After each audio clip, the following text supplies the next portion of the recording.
Horizons Call, our multi-year ongoing nautical campaign using 5e rules set in the nautical world of Damaris. I am Derek Sordy, use he, him pronouns. I am your GM, your game master, and also your GC, your guiding compass as this party, this crew, navigate the treacherous seas of their home world and beyond, as we happen to be in that beyond. We are no longer in Bed Bath. We are simply in beyond at this point. I want to have these lovely No, people say more boo. about themselves. Well, what would be the? I guess the bed would be land, and then bath would be the water, and then the beyond is multiplanar system. It actually makes Yes, sense, and I didn't want it to. I hate it. I want to have these lovely people say more about themselves and their characters, but before I do, I want to say more about this channel. This is a Sword and Key stream. You can find all of Sword and Key stuff at beacons.ai/Sword and Key. You can find all of our links in one neat, nice place. We have links to our socials, BlueSky and Instagram, also links to our Discord. We have a great community, lots of great folks over there. You can chat about tons of different things. You can chat about games like this with cool people like these.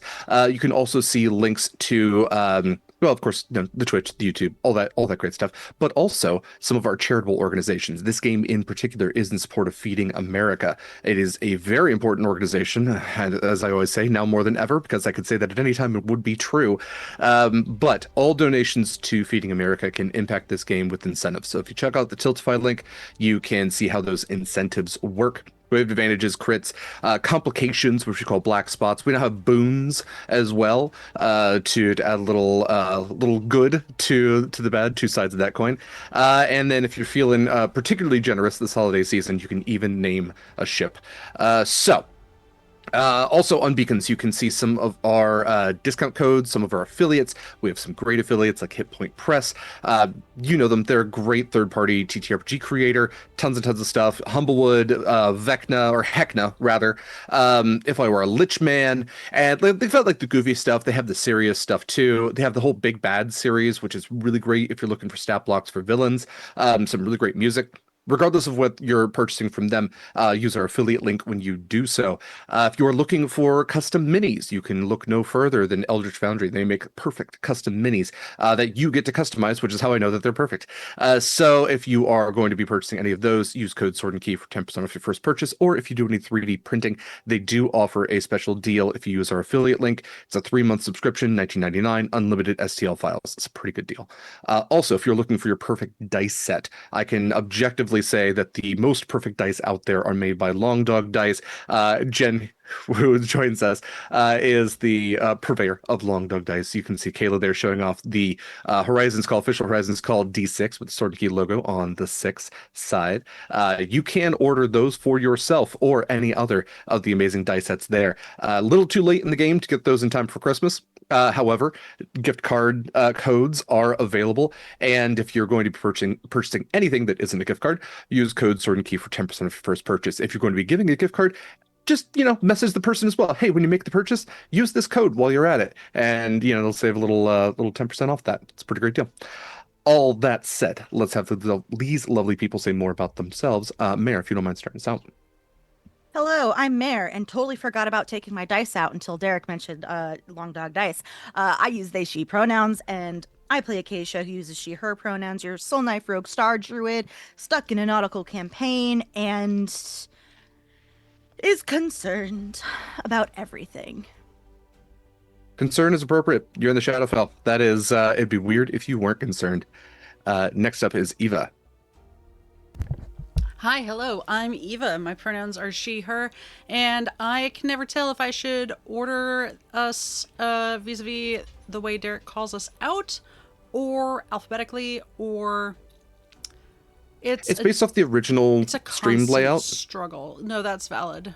It's always Mayor, you, Mikyl, Kaila, Jenn. That, I mean, it makes sense. Yeah, thanks. I just I appreciate that validation. today I am playing Weenie, your alchemical sea elf artificer. That was a new fun order. Who also uses she, her pronouns. And she's, I mean, she's doing okay. She's like normal levels of stressed, I think. Like, we're under constant stress. Like, the bar has moved a lot. Mm-hmm. So And also little Jeffrey's here. I was going to say, and aren't you forgetting someone? Never. I would never forget little Jeffrey. It'd be really awkward if you forgot him in like a Kmart or something like that. And it's just like, oh, who do you belong to, buddy? He's just hiding in those like racks of, the clothing. Hey, Eva, I don't need to be called out, okay? I was that kid. He's We're moving gonna- on now. He's gonna be called over for like some. There has been a little Jeffrey, the parent of little Jeffrey. Please come to the service counter. He has his own loudspeaker. Winnie hesitates Hap. at the door like, Hap. Oh, this is my chance. Yeah, you shouldn't have like signed him. That's it's on his foot. Oh, It is, like yeah. Toy Story. Oh no, now yeah, I'm you sad. did that to yourself. You did it to yourself. You have to have an air tag on little Jeffrey. There has to be. It's a C tag. Come on, Jen, get with the program. Next up is Mikyl. Locate my homunculi. Mhm. Yeah, that's in my phone. Hey, hi, fam. It's me, Mikyl. He, him pronouns. I am playing Proximus. He, him pronouns also. Your Triton, Shadow Sorcerer, Oath of the Infinite Seas, Paladin. And he's just along for the ride. Just chilling, hanging out, and being a little chaotic. No trauma there. Fantastic. That's fewer things have concerned me more. Yeah, little Jeffrey has a low C's jack. Low C's jack. Sorry. It was better. It would have been better if I did that before Mikyl started talking. Kaila, save me. No, Okay. you dug your own grave. I did. But hi, hello, my name is Kaila. I use she, her pronouns. I play your Siren Storm Sorcerer Scarlett Shores, who also uses she, her pronouns. And yep, I am full of pasta, and I have been Christmas shopping all morning. Here we are. Kaila and I talked a little bit before of how this character bleed would work. Almost in reverse, that Scarlett is going to be very pasta laden today, just chill with everything, just carb loaded in the Shadowfell, which there's worse things to be, I would argue. No, my brain had a pun it left. Jenn. Hi, I'm Jenn. I use she, her pronouns, and I'm playing Kallista. Also she, her, the Tiefling Tempest Cleric. And she's handling all of this very well. So we're lying now. Okay. I don't have a zone of truth on me, unlike Kallista right now. It dropped. He did drop it. It dropped right at the right. I can right say at the whatever the perfect fuck time. I want. Yeah. Yeah. Yeah, you're an adult. We have a recap that is prepared by Eva. So whenever you're ready, take it away. You're muted. Am I? You were. You were no longer. You're good now. Stressful. Mhm. Look, prepared is a strong term, but we're gonna get through this. First of all, the last drop, the bar, where a chunk of us started out the session. The Hall of Doors, our destination. Ideally, out of this, I almost said hellhole of a plane, but like having been to the hells, I'm gonna have to circle back around to that and come up with a better word later. But Like a it's purgatory hole. yeah, it doesn't roll off the tongue super well. Limbo No. hole? No, that's even worse. Nah, because limbo is also a thing, weirdly enough. It's part of the We'll planar get system. in. We'll get into that Yeah. later. Yeah, we'll dig more. We'll dig more.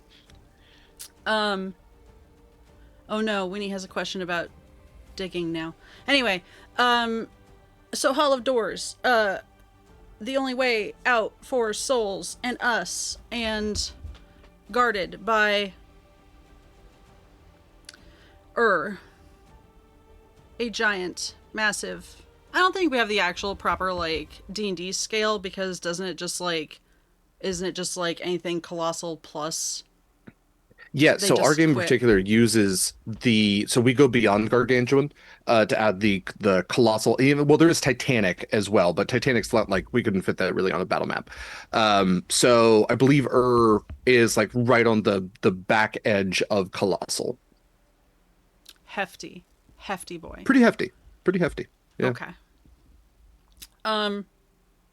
Anyway, he's guarding the Hall of Doors. Has not, as far as we know, let anyone through recently. Downside of that, because so far the Shadowfell has been pretty chill in terms of like being full of dead people and things and rocks. But like if gets you, he eats up your soul and then it's just gone, apparently.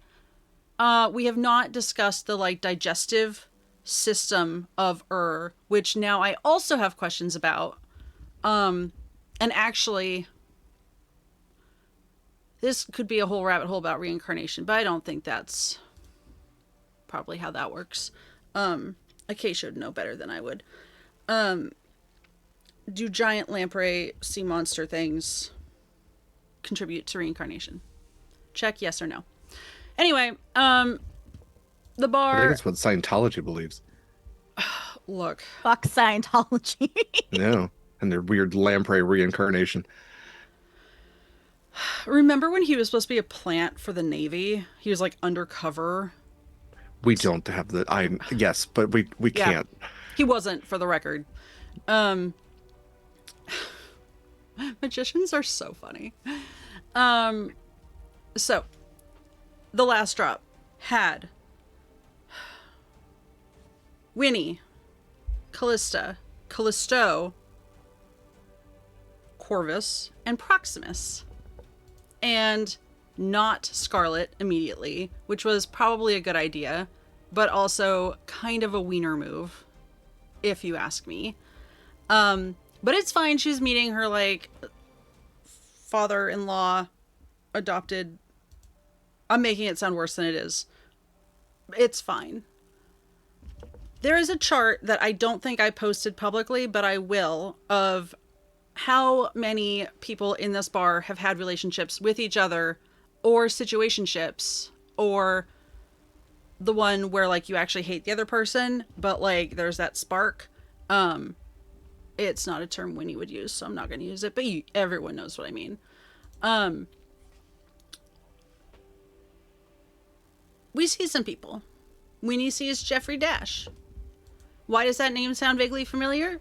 Is it related to little Jeffrey, you might ask? Yes, it is. It is the dead person that Winnie stole the name of. Don't worry about it. It's fine.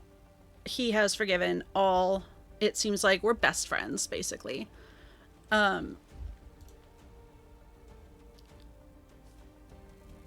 I cannot stress enough how much, like, cross relationship drama there is at this table. Scarlett eventually shows up, goes up on the roof with Corvus to have a heart-to-heart, which was very sweet.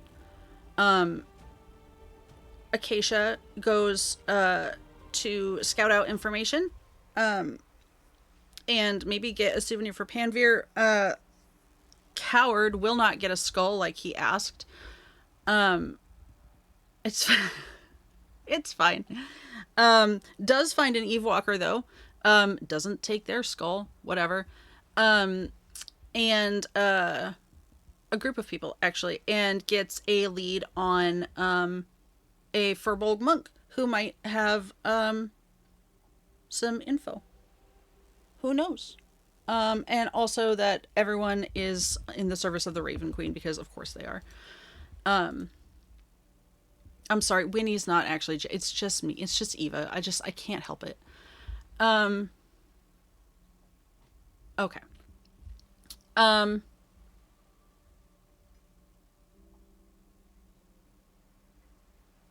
Kallista, Proximus, Winnie go up to the shrines.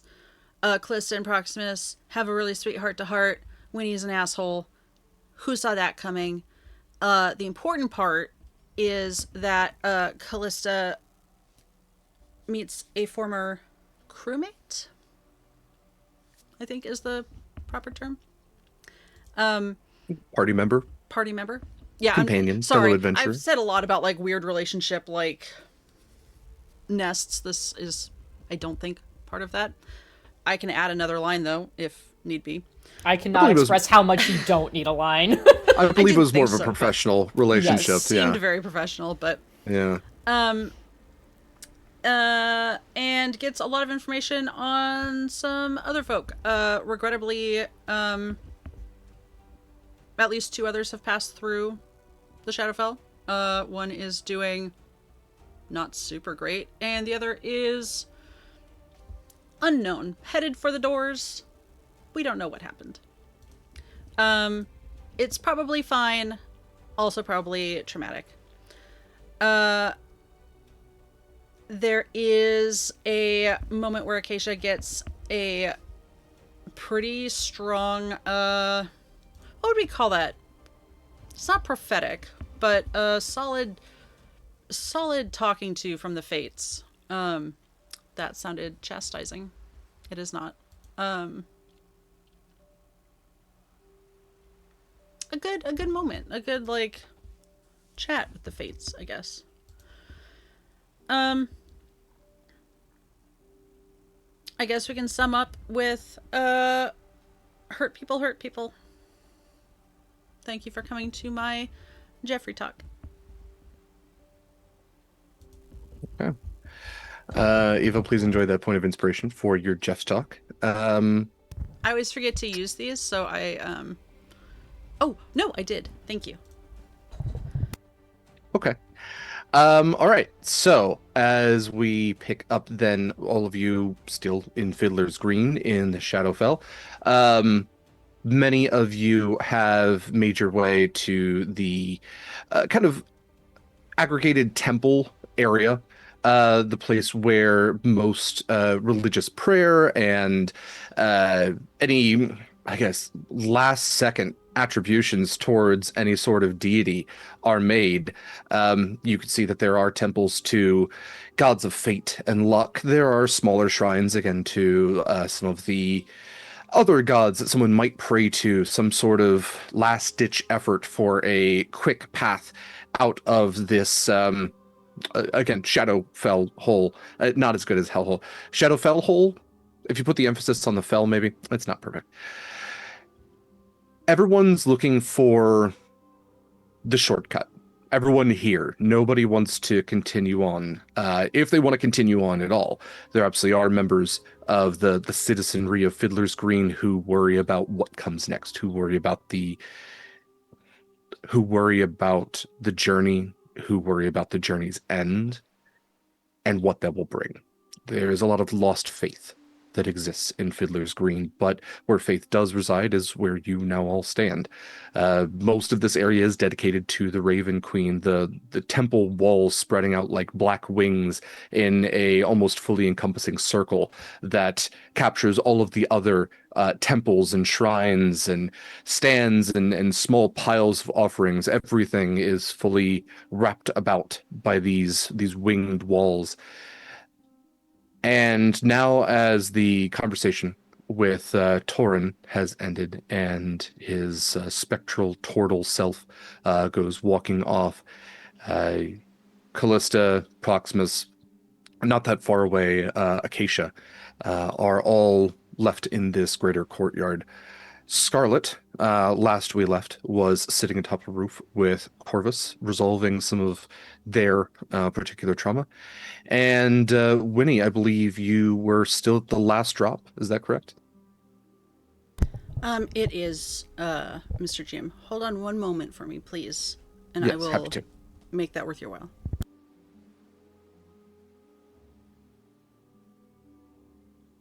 So, Okay. It was not correct when he was heading up to the shrines. Okay, thank you. So we say Winnie heading up to the shrines would arrive a little bit after the conversation with Torin and the come to, well, it's not Jesus, is it? The revelation that Acacia would have had, eyes rolled back in her head, experiencing a sort of deific moment with the fates. So, with that all said, as you four essentially are in the same space, what would you all be looking to do next? Remind me, Mayor, think I was in the middle of having a moment. I think you said Acacia would re-upped the mind link, even though Yes. that would leave out Scarlett. Okay. Yes, it was Can 4 hours can without we Scarlett. do we all know that Scarlett's not in it? Like I don't know how I don't know I don't what our know. perceptions of the things are. So I don't know if we can tell who's in it or not. I don't know. I never thought about it. Probably not if I Okay. didn't. I can't remember if I just like looked at you all from like across the courtyard. Is that what happened? You've mentioned it as being like a switchboard. It is, but I don't think So- you would all know specifically who's in it because usually I start it when everyone's like, To be fair, we would Together. know that you don't- wouldn't be doing it with people like way away. Yeah. right, exactly. We don't need to be getting lost in the sauce. I was just like, if I know Scarlett's not in it, that will change how I have a conversation or not. Right. But I guess if I don't know, no, assuming that there's still like a little bit of distance between all of us, I think Proximus is the only one that's like nearby. After this moment with Torin, so we'll just like take a deep breath and then over the mind link, and then she can get on the shell phone if she needs to when she finds out Scarlett's not here. But just be like, Acacia, I think I might potentially have a lead on that Furbolg you were mentioning, but if I am right, this is something that most, if not all of us, should probably go together. We'll be going to the outskirts of what is considered safe, and I think that having more people around to help protect each other will be the smarter move. Yeah, no problem. You might need to shell phone Scarlett. I kind of just looked across the courtyard in the temple district before heading off on my own. I'll meet y'all like central area. I'm in the area too, so. Okay. I know there's a large fountain kind of in this courtyard. That might be a good place. I still have one other thing I would like to do. So I guess maybe just meet in that area when everyone is done with their various tasks. Yeah. I just got to go find a vendor, but that's not priority. I can do that later before we ship out. So, and then I would love all of you to come meet Caliban, honestly.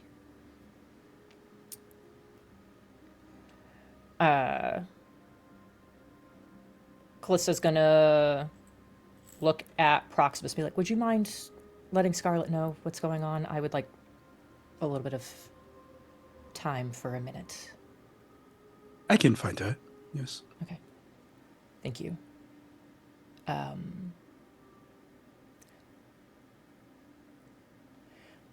Was he telling the truth?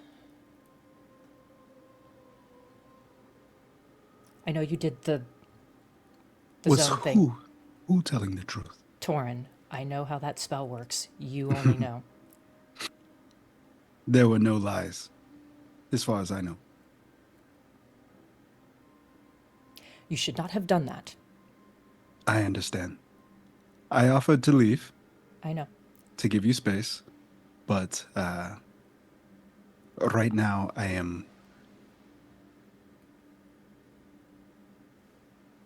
I am glad you did. Oh, You shouldn't have done it, but I am glad you did.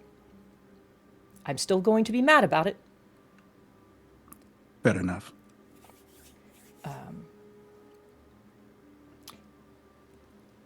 This is not the place to have deceptions. And Yeah. I did force that. But I thought it was important. It was. I'm sure we'll need to talk later. You probably just... I apologize. No, that's not... No. I still do.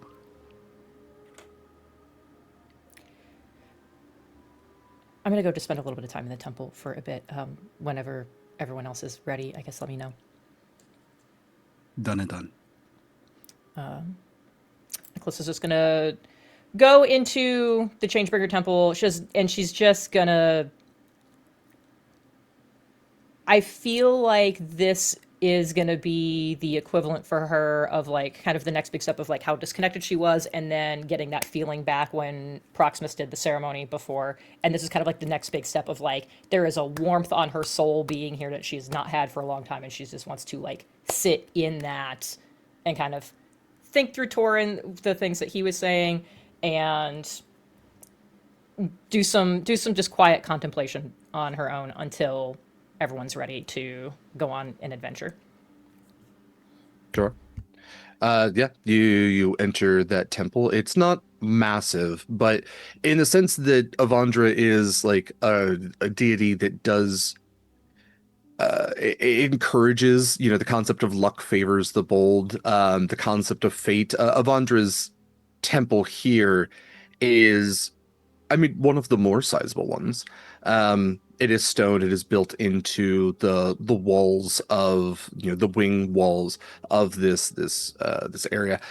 Um, yeah, it has benches. It has places to kneel. It has the symbol of Avandra at on a pulpit. Um, if there was light, it wouldn't stream through any windows here anyway, so the windows are rather small, but candles are lit, and imagery is kind of etched into the stone here. You can see that there is a very pale but corporeal halfling that is tending to some of the things around the pulpit, just generally cleaning. But otherwise, the temple is relatively quiet and empty, and again, you do feel that warmth, that sense of comfort as you enter this holy place. As Kallista then goes to pray, what is everybody else up to?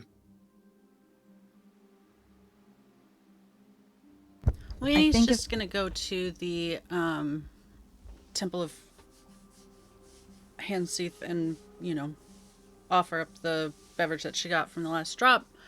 Bing Okay. bang boom. That's not like a big thing that I necessarily want to like delve into. Just like, Yeah, not even a temple. yeah. Definitely. Yeah, there's definitely a temple like the bar on the to beach, whatever. yeah. There's a temple to dwarven deities. It's pretty okay. It's pretty moderate. I mean, there's definitely dwarves that come through here, but it's almost like people shuffle away their culturally specific gods, and because they didn't get them anywhere, and in light of those gods that might be able to offer, again, fortune or travel or passage through the afterlife. But Hinsieth does have just like it's a relief carving of a face in the wall with an open mouth that seems to lead towards maybe like a drain, and there's just a like in dwarven, it's etched next to it. It just says "pour here." Perfect. I love that. That's like a through line for these. Yeah. It's like So a reverse gargoyle. Yeah. Yeah. Not following that rabbit hole. She will pour there. To the last drop. Ha! Yeah. Where she You got it pour.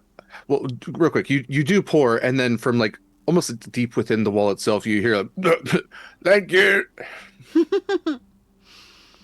And then if there's anything for deep, just I can't do it. The sea elf dolphin god. Don't make me Deep say it. Seychelles. Yep. I can't. I can feel my lips not doing it. Can you say it in dolphin?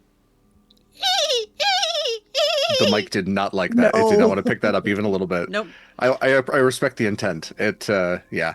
I confused the cat, if that makes you feel better. Which Kind one? of does. Ida. And she's just gonna offer up a little prayer for her clericy brother and hope that his arm doesn't consume him.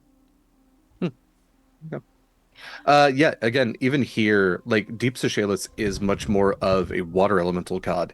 So Yeah. there's a small like part of the fountain that's like there's these different almost like rose, flower petal like extensions to the fountain where you can see the reliefs of different gods, and you find the one that does represent Deep Seychelles, and you say a prayer there.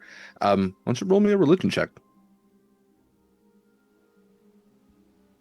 I'm gonna do it. I'm gonna roll so good on religion, my brother's healed. Oh.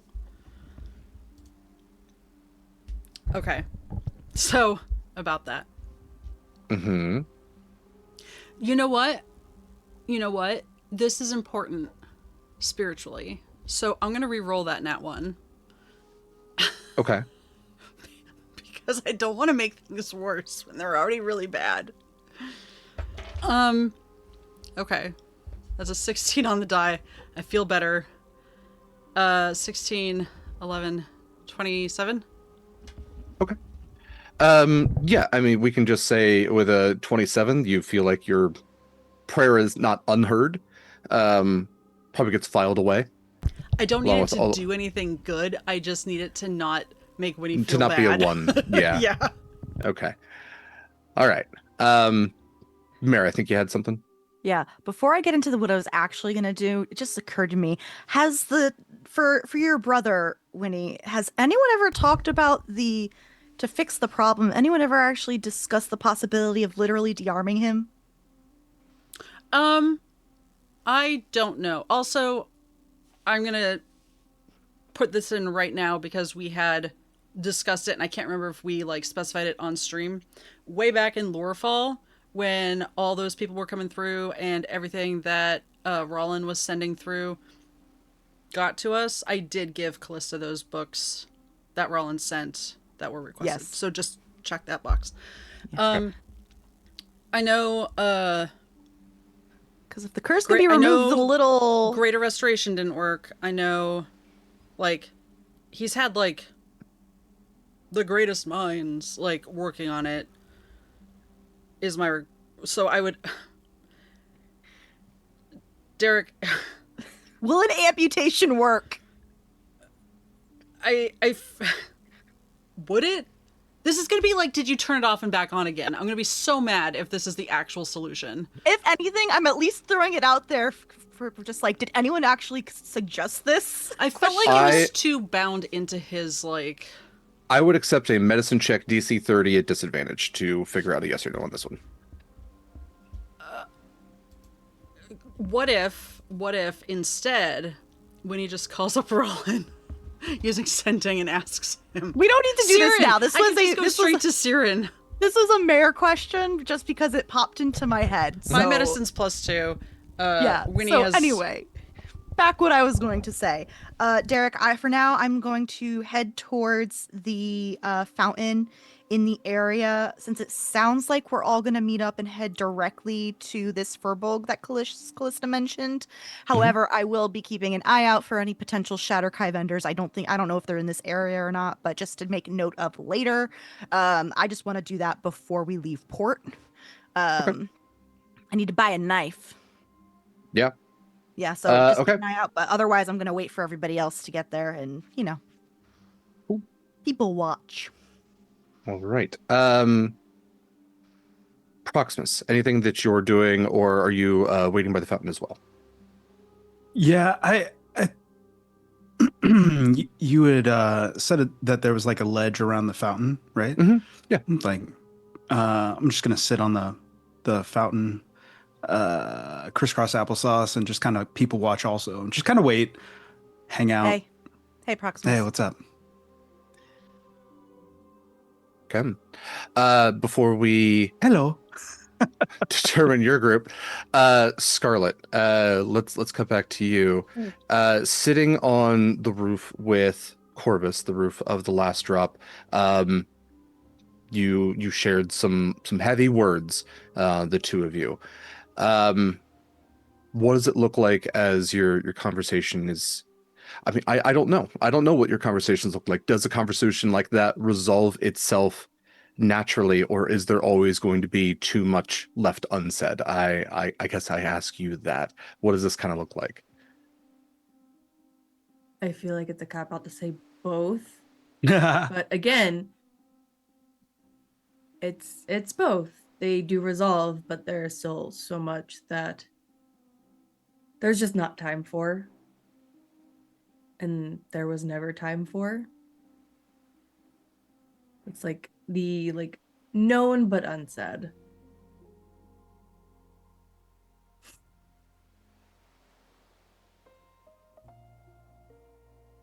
You've been sitting there for a little while, hand in hand,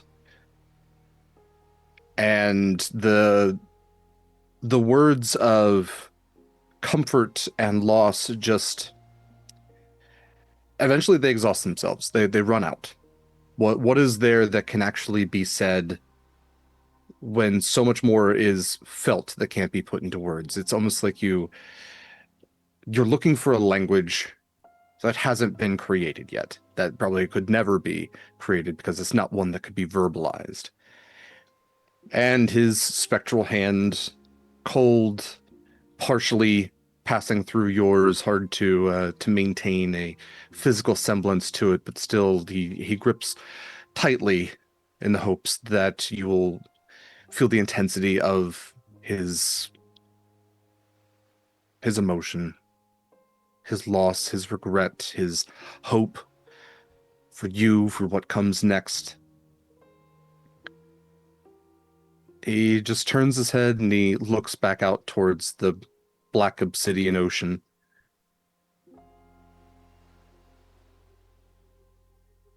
I feel like so much of what I have done was to make you wait. And even now I feel like I am holding you back and making you wait here. It's never what I wanted. I never wanted you.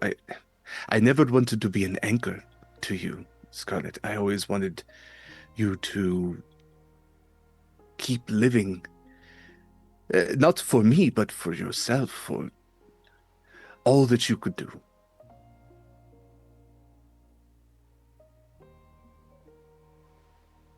I've never seen you as an anchor. More of a wind in my sails. Like, I have done things to not redeem myself, because that seems not only impossible, but silly in a way. But you are a reason I tried to be better. I tried to do good and not continue on the path of just destruction for the sake of burning everything down or drowning cities.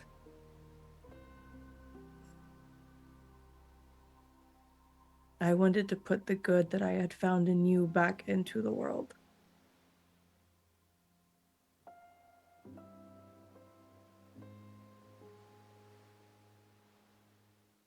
Sounds like you've done a really good job of it. Definitely not perfect. You were always perfect to me. That's bold. That is bold. That's for sure. I never wanted you to be anything that you weren't. Oh, but you knew me when I wasn't me at all. And I liked you then. Ooh. That was a mistake, wasn't it? Was it? No. But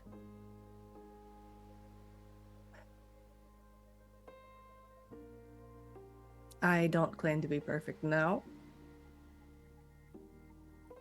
I do things with good intentions, but sometimes not in the best way. I am still a pirate after all. Well, some things never change. No.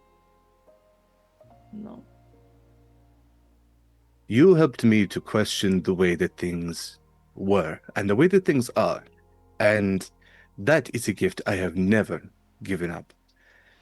And I've spent a long time questioning why things happened the way that they did. But seeing you and hearing about what you have done with your life, I question what else could it have been? What else if things had been different?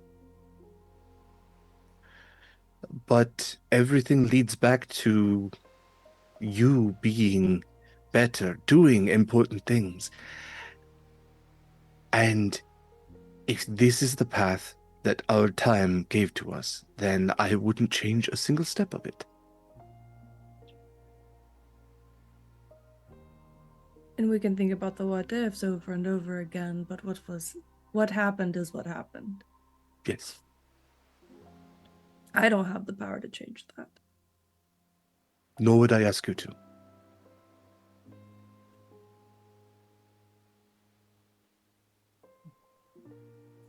I am doing what I need to do here. You are doing what you need to do elsewhere. I have faith that someday, not being measured by time, you and I will see each other again. And I am very sure that we will be different as we are now.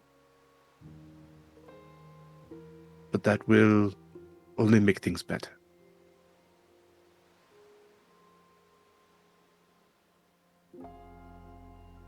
So let me be the wind in your sails at this moment. And let me propel you towards what comes next. And let's hope it's not being eaten by Earth. Because I would hate to not only die, but to cease to exist in every way, shape, and form. I do have a crew and a ship to get back to. Well, let's do our best to avoid that fate then.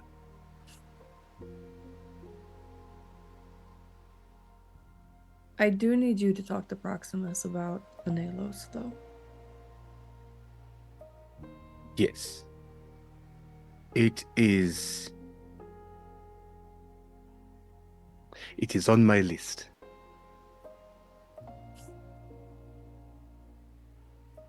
It's a pretty short list, but the points on it are they're heavy.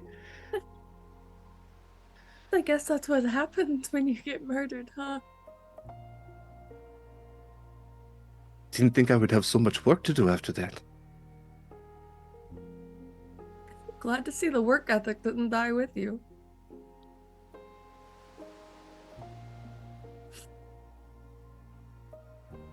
Well, I love you, Scarlett. I always will. Like I said before, forever and always. And I am so grateful and excited for what comes next for you. But just to make this official, no hard feelings. I will be the one to do this. I think we should see other people.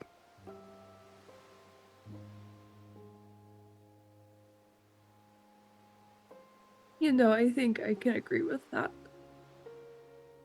Okay, sorry, I had to rip that band-aid off. No, it's fine. I don't think my husband would mind it if things were a bit open, but that it's definitely a conversation to be had between he and I, not Right. you know.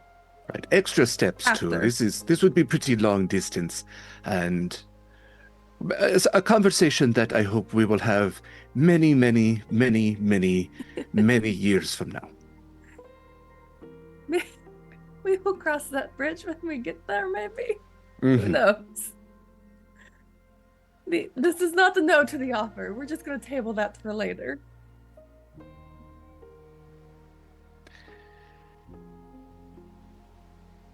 I should go find my brother, son, nephew.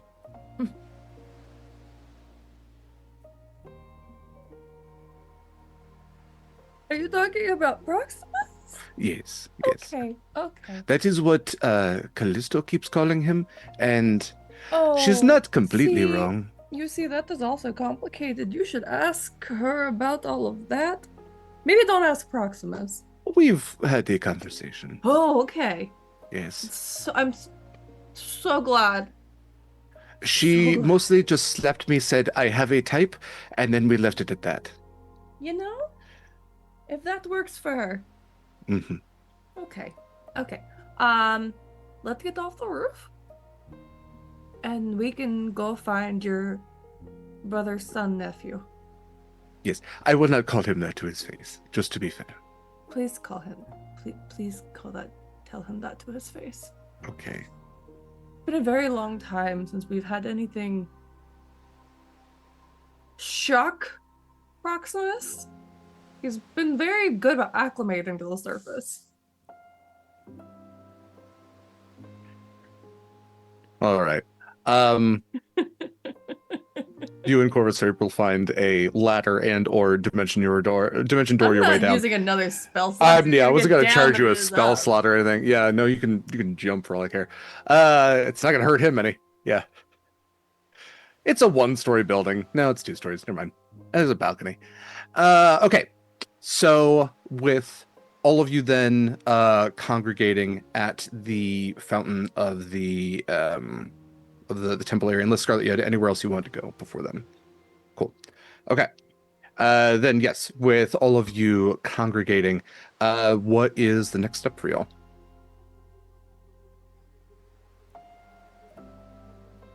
You said you had a lead, Kallista? Yeah, it's not guaranteed, but coincidences not being real, yada yada. The fact that you're looking for someone who fits the description of one of my old companions feels pretty pointed. And I have gotten instruction to where they are. Fate's a funny bitch. I probably should not say that after having just prayed, but it is what it is. Certainly has an interesting sense of humor. It is on the outskirts, kind of at the edges of what is considered safe, so it will be more dangerous to head that direction. Amara was someone who always had a number of question marks about them, and it would seem that whatever it was they weren't telling us, something has changed about being here, and they are in an interesting state. And I have been warned that maybe a gentler approach, and a cautious one, will serve us best.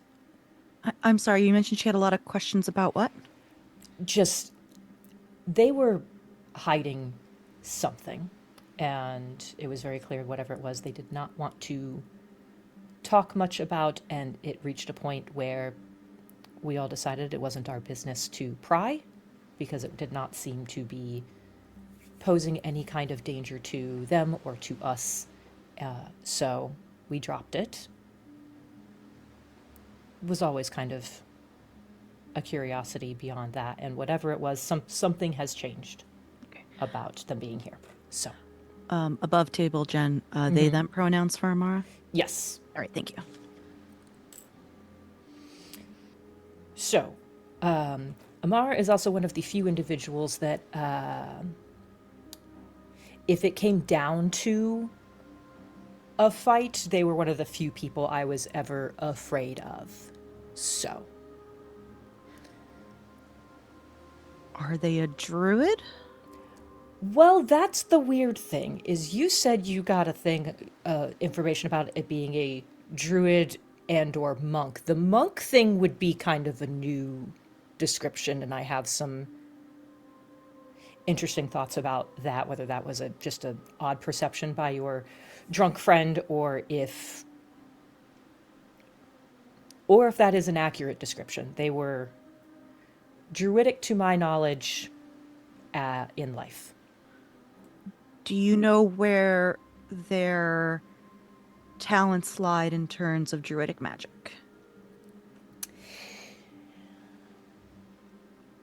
For example, B, Winnie's girlfriend, very leaning towards like the aquatic, myself the stars, and many others. this is where we're running into an above the table. Jenn tried to leave it a little open for a little bit. So Kallista would have an answer to this. So if I can pick something, we can just make that canon, and if we ever see Amara in anything prequely, somebody just has to do it, or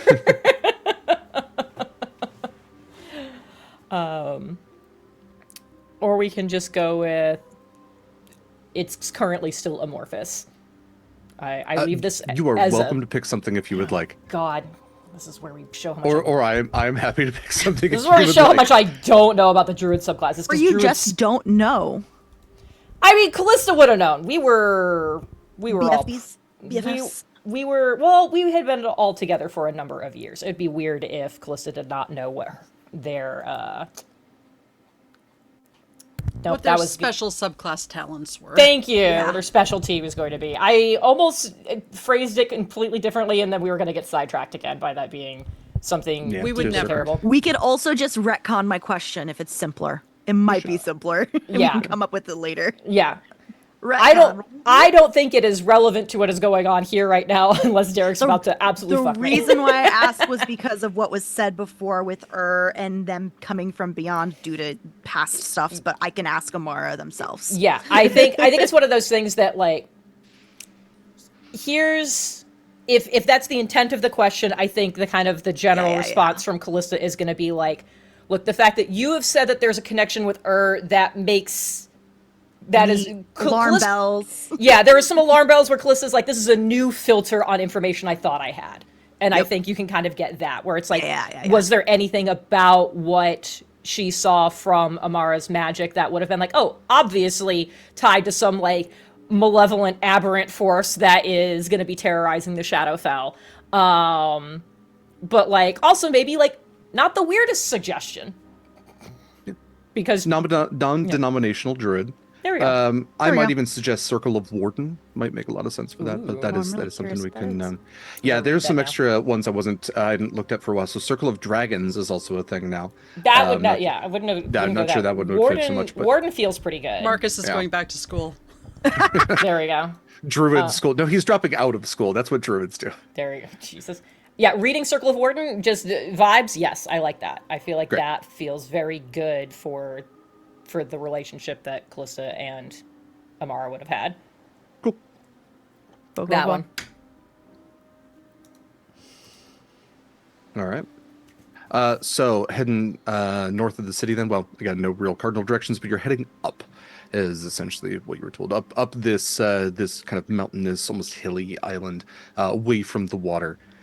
Leaving the temples behind, Corvus has joined you as well, and as you walk through the streets, the six of you, not counting little Jeffrey, pass through streets that are lined with a variety of structures. Again, a whole hodgepodge of different, like, cultural iconography and different architectural inclinations are represented here, as there's been varieties of peoples that have passed through. So you do see, again, spectral beings, you see corporeal beings. Many of the corporeal ones are Shatterkai, other similar denizens of the Shadowfell. Black is the color that most people wear, drab colors for sure. You don't see a lot of brightness here. In fact, the most color you see is that green, radiant light that emanates from everything, that ghostly light. As you are strolling along, will-o'-the-wisps are floating all about as well. Acacia just kind of keeping an eye out. You do see that there is a cross street where there has to be some level of commerce in any city. There are going to be people that pass through, and you do hear the ringing of metal on metal that would indicate that there is a smithy. And you do see that there is a larger 3-story building that has all of these ghost light lamps that are all strung about, and a sign on the outside that reads Shade Incenders One-Stop Shop. So that you might guess that might be a good place to look out for. As you can see, there's a couple places here. This is the first time, actually, I should note, you smell cooking food. And so you get the scent of like spices in the air. Spices you might not recognize at a blush. They're so very close to things you recognize. It's so close to cinnamon until there's that extra twinge at the end, and you're like, that's pesticides. Or is it? Is it lemon? I don't know. It's such a weird alien scent that you haven't picked up before, where it is like it's aromatic, it's appetizing, but also your brain can't make sense of it. And it's like, I don't think you should be. Are we gonna die? No, we're fine. Okay, good. Yeah, it's very strange. So, um, walking past that, you do continue on to where you are walking uphill for a decent bit here. It's not a sharp incline, but the buildings are getting smaller and smaller the further up you go. And it isn't too long before the cobbled streets, the stone streets beneath your feet begin to wear away to almost like mud and dirt that seems to be traveling downwards in these very soft landslides that are now covering the streets that aren't being brushed away by the common treading of feet. And the buildings here become much more ramshackle, much smaller. They almost, like, here more than anything else, look haunted, with boards across the windows and spectral eyes peeking through the slats. You get to the very edge of what you believe to be the city, as there is a small, about waist high for an average adult human stone wall that just lines the entire edge of the city. And beyond, you see the most like quintessential haunted forest you've ever seen. Crooked trees. If you've ever seen an apple tree, they're the most crooked, like nasty looking trees ever. It's like a forest of these gnarled branches all reaching out, but all covered in black, almost like oil slick leaves. And as you're looking out towards it, you hear a scream just ring out from inside the woods, and you see all of these eyes, all this eye shine peeking out from between the branches, and then all simultaneously they just blink and close and are gone. And you find yourselves now at the edge of the city, a place where you were told Amara lives nearby. How would you all like to proceed? Do you know what direction we're supposed to be going? You're You're muted, Jenn. Damn it. Kallista might remember. Jenn doesn't remember what Torin said. I don't know how specific he got, or if this is as far as his instructions would have gotten us. He did say that they lived at the edge of the city, Okay. and that you would be able to. Once you got out this far, it wouldn't be too hard to find them. Okay. Worst comes to worst, if we don't want to give them a surprise, could try sending a sending. Yep. Yeah, we could do Would that. you rather surprise them? No, I think surprising them is going to be... You could also just, like, call for them. I would prefer not to yell in the vicinity of creepy forest with lots of eyes peeking out of it. I mean, they know That- we're here. They looked right at us. Yeah, but then we'd be calling direct more attention, and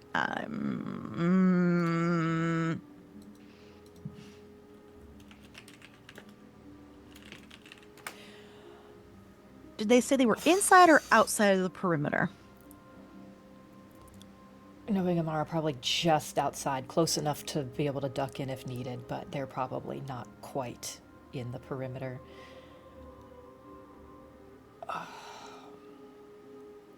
I am going to... Man, it's not like I knew I'd be searching for people today, so I don't have locate creature prepared.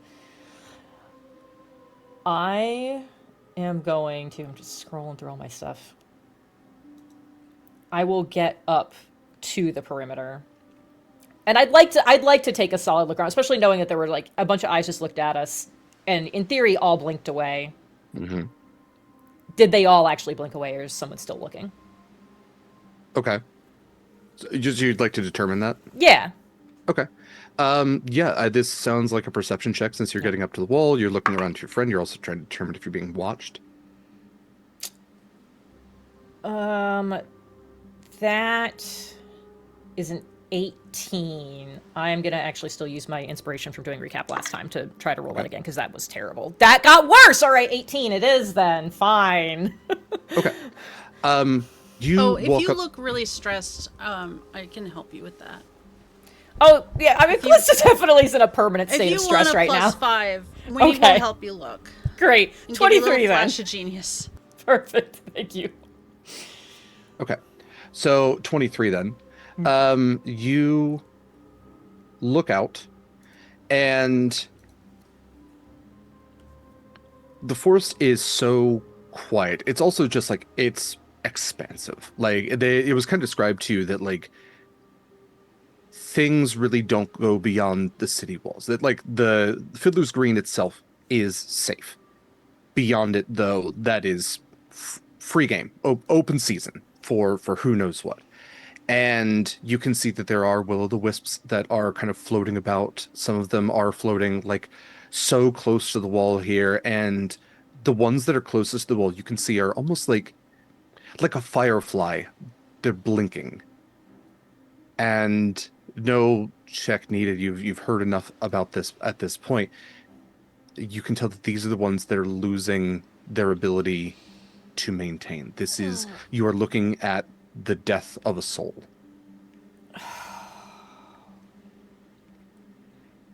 And while you're looking out at that, looking for eyes that are hidden in the forest, there's a chill that runs down your spine as you can swear you hear something large breathing. But just when you have that thought, you also hear a scratching noise coming from almost directly beneath you. Like at my feet or under my feet? Like at your feet. Okay, well, I'm gonna look at that. Yeah.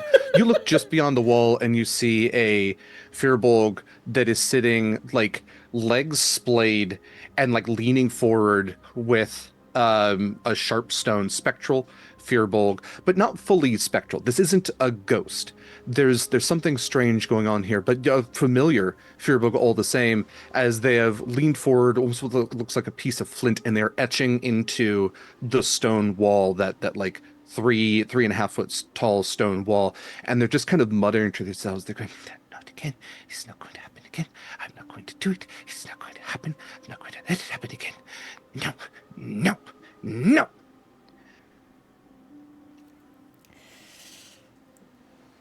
Callista's heart just like breaks a little bit. And she will move such that like that she can like get maybe like appear in their periphery first, like does not want to come up behind them as much as possible, and will try to get a little bit of a side approach. Okay, so you want to like climb over the wall and like stand next to them? They They are on the far side of the wall, so you have leaned over the wall to look down to where there is, like just being hidden by the top of it. I had some things swapped. Okay, so they are just outside. Okay, They are. I will move to so that way I'm not appearing right over them.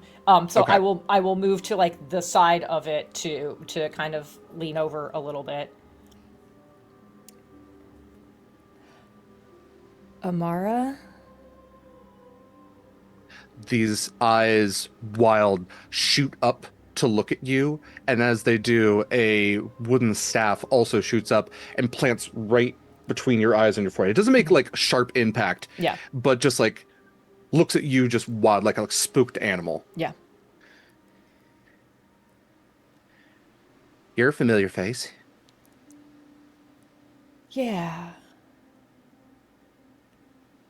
Torin is worried about you. Torin's worried about a lot of things these days. But he's dead, so dead things shouldn't have to worry about things. But they do. Isn't that weird? Yeah, it is a bit weird. Your name was Kallista. Is it still Kallista? It is. That's good. Yeah, it is. You ain't dead. You must have lots of stuff to worry about. You know what? That is an accurate assessment of where I'm kind of at. So Mhm, I'm mhm. hoping you might be able to help with some of it. Help with being not dead? With some of the stuff that I'm worried about. Oh, yeah. See, I'm only kind of dead, so I don't get to worry a lot, and not at all. Now that I've got like a better view on them, the kind of dead and kind of not, is Mhm. I I would love to, whether this is perception, whether this is insight, whether this is a mysterious third option I have not yet considered. Mhm. I would love to be kind of looking to be like, does anything about them, what can I clock that looks different than the last time I saw them, if anything? Sure. This Yeah. could even be Arcana or Religion, if Oh you want it to shit. be. I would, well, definitely not Arcana with my beautiful 0 to that. I feel like religion is good. I feel like either religion or maybe something insighty. Either one of those I can be happy with. One of them I'm Okay. happier with than the other for mechanical reasons, but Yeah. Pick your poison. Tell me what you got. okay. Well, then in that case I will go with the 28 I just rolled, rather than making it a 23. And it was a 28 for what? 28 would be on insight. Okay. Otherwise it would have been a 23 on religion. For insight, they have a glow about them that, again, is ghostly, but they also are somewhat corporeal. You're not exactly sure what's going on, but it does look as if, like, they are existing in two places that are also the same place simultaneously. It's like their soul is tethered but detached, like it's on a leash. Their physical form appears gray but slightly older than the last time that you saw Amara. They're wearing similar clothing to the last time you saw them. It's pouches, kind of drab clothing. Their hair seems longer, but more than anything else, they look ragged. Like, eyes are wild. This is more than anything, this is paranoia. This is fear that has just been etched into their face. I want to reach a hand down them slowly, very slowly, reach a hand down towards them. Do you want to come onto this side of the wall, to talk a little bit? I gotta finish what I'm doing. Okay, what are you doing? I'm drawing. Can I get a better look at, do I need to just fully go over the wall? Do I just need to fully be on that side of the wall? That's up to you. Oh, I hate that voice, but yeah, if I'm not going to be able to get a good look at it from doing a lean, I'm going to look back at everybody else like, 1 second, and I will go over the wall to be next to Amara so I can get a closer look at what they're drawing. We Okay. can all hear this conversation, right, Derek? Yeah, it is, I It's guess. all out loud. Yeah. Yeah. All right. I have one thing I want to do when their conversation is done, before I talk to them. You're looking at what they're drawing. Yeah. Okay. Give me a wisdom saving throw. Uh-oh! That's a 21. Okay. Are you still within 10 feet? Likely. Yeah. Okay, then great. It's 21 Plus plus that, 26. Yeah. Okay, great. It was a DC 25, so that's good. Your brain doesn't let you read what is being written there. Oh, good. Like, you're trying to make sense, but like it's every time you look, like your brain is like, nope, we're blinking. Oh, it's so fuzzy. This is so silly. Stop looking. Stop looking. This is the moment where Jenn is like, I had a hypothesis and I'm feeling more confident about it, and that makes me nervous. This is fine. This is so fine. Okay, great. Mara looks up. They go, I'm helping. What are you helping? Oh, you're new. You got a lot of legs. I can sometimes have more legs. Where's Amara looking when they make the comment about you're new and you have more legs? They look up towards Acacia. Oh, thank Okay. God. Right? Why is that more Actually- disturbing than too many souls? Yeah. Oh my god. Yes, Amara, this is Acacia. They're a druid like you.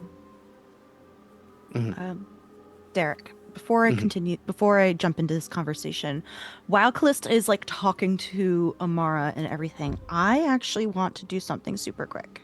Yeah. I want to reach into my bag or pocket and take out the mirror of the past. Okay. And target, my target is Amara. Okay. So the holder of this platinum hand mirror can learn something about the history of a specific object or creature by taking an action to gaze into the mirror and think of the target. Instead of the holder's reflection, the mirror presents scenes from the target's past. Information conveyed is accurate, but it is random and cryptic and presented in no particular order. It gives the information for 1 minute, and I can't use it until the next dawn. Okay. All right. For Amara, then, you look into the mirror and you see. Actually, I'm going to hand part of this off to Jenn. Before everything broke bad for you all, what were your adventures like with Amara? I think I feel like one of the scenes you would see in this is just the stereotypical D&D party at a tavern after a good day kind of thing. I think you would see a group, you'd see Kallista without a cracked horn, wearing her chainmail, not wearing the cloak you know her in now. You see that cloak on the turtle that's next to her.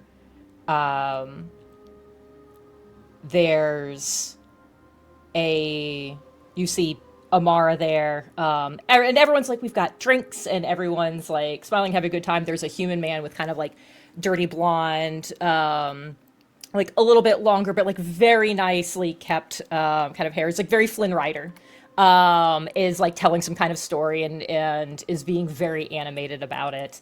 And he's sitting next to Kallista, and they're like, she's got this turtle and this blonde human like on either side of her, and like everyone's just having a wonderful time. And next to him is Amara, and then across the table there's another human man with like longer, dark, like black hair, like pulled into a low pony, who is like begrudgingly having a good time. Is like, that's funny, but it's not really. And is being very clearly very like smarmy about stuff. And yeah, I mean, other than the lack of the cracked horn, like Kallista doesn't look all that different because she didn't really age when she was in the Hells. So I think you've got all of that. Yeah, the not cracked horn. The cloak that she currently wears is on someone else. And I'd say that Acacia would also pick up that, like, hey, the weapon this turtle has is something that you feel like you've seen her have as a spiritual weapon before.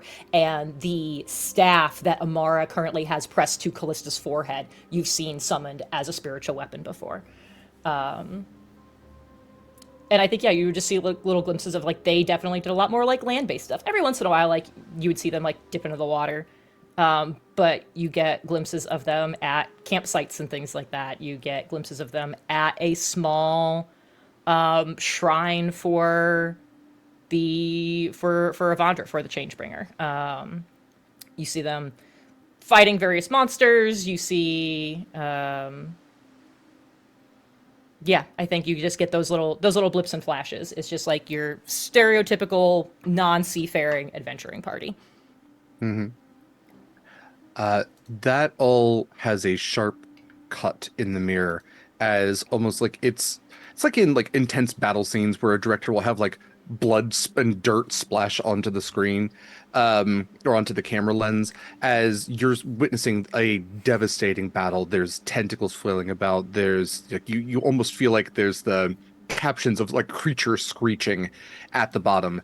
You see Kallista yelling something and then disappearing. And almost like first person, there's someone who is clawing their way and then is being dragged backwards, and then everything goes black. And a crack in the screen, the crack in the mirror appears. And that blackness kind of shifts. You almost think like the mirror's done before, like you can see that there's something shifting behind it. And there's symbols that start to appear.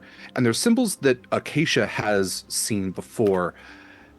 It's strange at first. They cut away, and then you are now seeing third person. You see Amara, who's washed up on a shore, and there is something so pale and disconnected about them. And you now are seeing scenes of them doing everything they can to stay away from the water. You see them carving these symbols onto walls. You see them like kicked out of taverns. You see them sitting out in the rain. They're searching through old documents and ripping up paper. They're actively searching for some truth that they are finding it impossible to uncover. And you watch as it's scene after scene, almost as the seasons are changing around them, of them just walking a road as their shoulders are getting heavier, their body is getting lower, and then inevitably they collapse. And the cracks in the mirror appear more and more and more until that writing is ever clearer, and it is a corrupt form of Elder. It is almost the antithesis of Elder. It is the script that Scarlett once read. Not the same word. It's not the name of the thing, Krakensphere, but it is the language in which it was written. I can't recall how much did Acacia learn about like Ilios and our time on Ilios's island back over in season 1? Yeah, I think more has been revealed since that time. Yeah, I think then it was so still too. pretty secretive because that was when Scarlett changed patrons and Yeah. like Acacia has learned. I mean, is pretty like conversational in Elder. This is like a completely different dialect. It's like speaking Spanish and then trying to learn Eldritch Portuguese. Like they both have the same Sorry. root, but yeah, no, they're definitely a different guttural sound to the other. So you're able to pick up that there is a warning to this, that there is there's ominousness to this, Right. and that this appears to be a name, but it's just then like the mirror fully cracks and you can't see anything else in it, and it deactivates. And then you watch as almost like silver melting, all of those cracks fill back in, and the mirror's fine. It's not broken or anything, but Right, there's yeah, something yeah, about it yeah. that doesn't want you to see anything else. Yeah. When Kallista like introduces me, I'm gonna like slowly and cautiously like walk up and like take like a four-legged knee. I'm gonna like lay down so I'm more on like eye level. I'm just above like the 3.5-foot thing, and I'm gonna take one of my lily of the valley blooms and like pluck it out of my staff and like hold it out to Amara and use like druidcraft on it, so it kind of like grows some roots and starts. I'm holding it out as like, I don't want to say a peace offering, but just as a hello, here, this is for you. Hi, I'm Acacia. My name also starts with that same sort of sound. I'm Amara. You shouldn't eat that. It's poisonous. I won't, but this is for you. Oh, thanks. And they take it and just kind of look at it. Okay. So what are you drawing on the other side of that wall? I'm drawing a warning. What's it say? A warning for what? Well, there's things out there that ain't too kind or friendly, and they want to eat things that are more kind and friendly. But what I'm writing about is even worse, and so I'm using it as a scary story to try to keep those bad things scared of the worst things. Well, I'd like to be warned. Can you tell me what I need to be keep an eye out for? No. No, I can't do that. No, I wouldn't do that to you. You just gave me something nice. I wouldn't do that to you. You don't want that. You don't want that. Well, would it be okay if I asked a couple other questions? I Would was it talking. be okay? Do you I mind? think so. I checked, and the answer is no, I do not mind. I was talking to some compatriots back in the city, and they said you mentioned you knew a little bit about I know a lot about her. That's the problem. They said that you told them that came from up. hmm hmm hmm Sure did. Is up beyond the stars, beyond the Elder Shards up there? Is that what you meant by up? You know too much, too. I'm sorry. Since I That's already not know good. a bit too much, would you... It's a little too late, so would you mind telling me a bit more? We want to get rid of but we need to learn about it before we can do anything.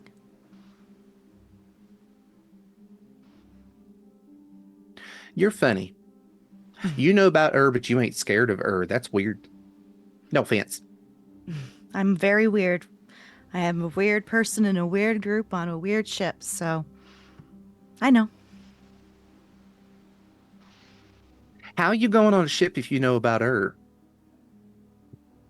How you going on a ship if you know about up? That don't make no sense. It's the only way out of the Shadowfell for us. Past And I have Yeah, but I stuff to can't do. do that. I can't No, go. I no can't go one's near. asking. It's okay. Yeah. Okay. No one's asking you to come with us. Okay. That's good. Yeah, came from up. Like there's stars. Well, not here no more, if there ever was. But there's stars back where I came from, and they was real pretty and they's real nice. And I think he don't like the stars none. And he came here as sort of a, well, like a back door, sort of, or like a side door, or even like a weird doggy door if dogs was ghosts. Yes, because it can't get through the elders. So it snuck in. That sounds right. But it couldn't get through. So So it's is it doing, yeah, it's doing what it can here to try to find a way through. And so it's feeding and it's growing. it's not the whole of it, is it? It's just a little part trying to squeeze through like an octopus. Kind of. Something like that. Huh. Octopus. Did you know I think there's octopi? more than that. Yeah. Yeah, no, I knew. No. I think the plural's actually octopuses. Actually, technically, if you're going from the Greek origin of it, it would be octopodes. You learn something new every day. But, I try not to. That's what got me into this mess. Do you mind if I ask you how you know about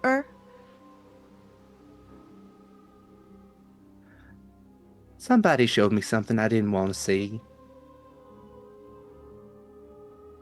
Are they still around? Yeah. Yeah, no, that was the problem. You remember, Kallista. You remember. You was there, and then you wasn't. Yeah. I'll look. You look like a graveyard, by the way.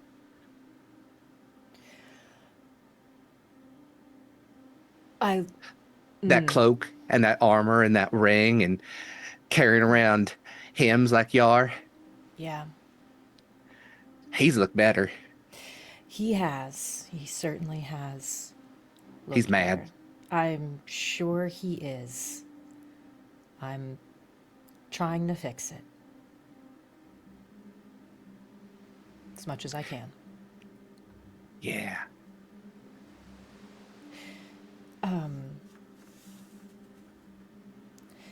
Will, and maybe you don't know, will it, if we were to be able to do something about her, would that help you? Would you feel like you still need to be putting warnings on walls? Oh, ain't the reason I'm putting warning. Is way out there. I just ain't going out there. I can't go out there no more. Okay. I can't go near the water no more.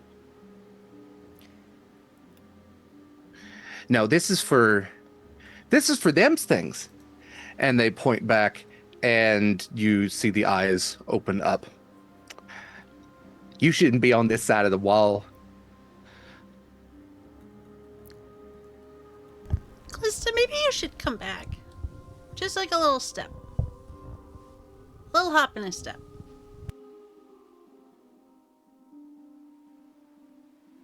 I don't think you should be on this side of the wall either.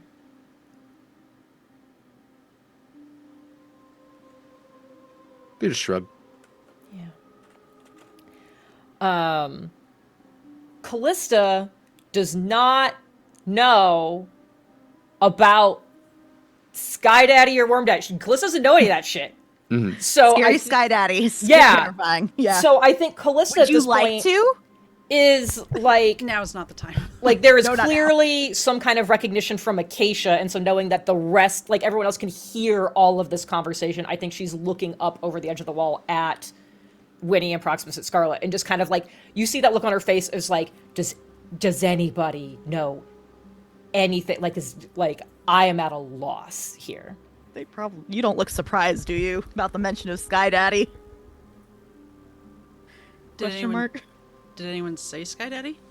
No, but like, maybe I'm just projecting. But Okay. I feel like, I mean, there was a lot of talk about things beyond, like, there was something beyond stars, blah, blah, blah. Like, I feel like there was enough context there for references to that kind of, all of those different kinds of things. Kallista, I'm going to try and answer that.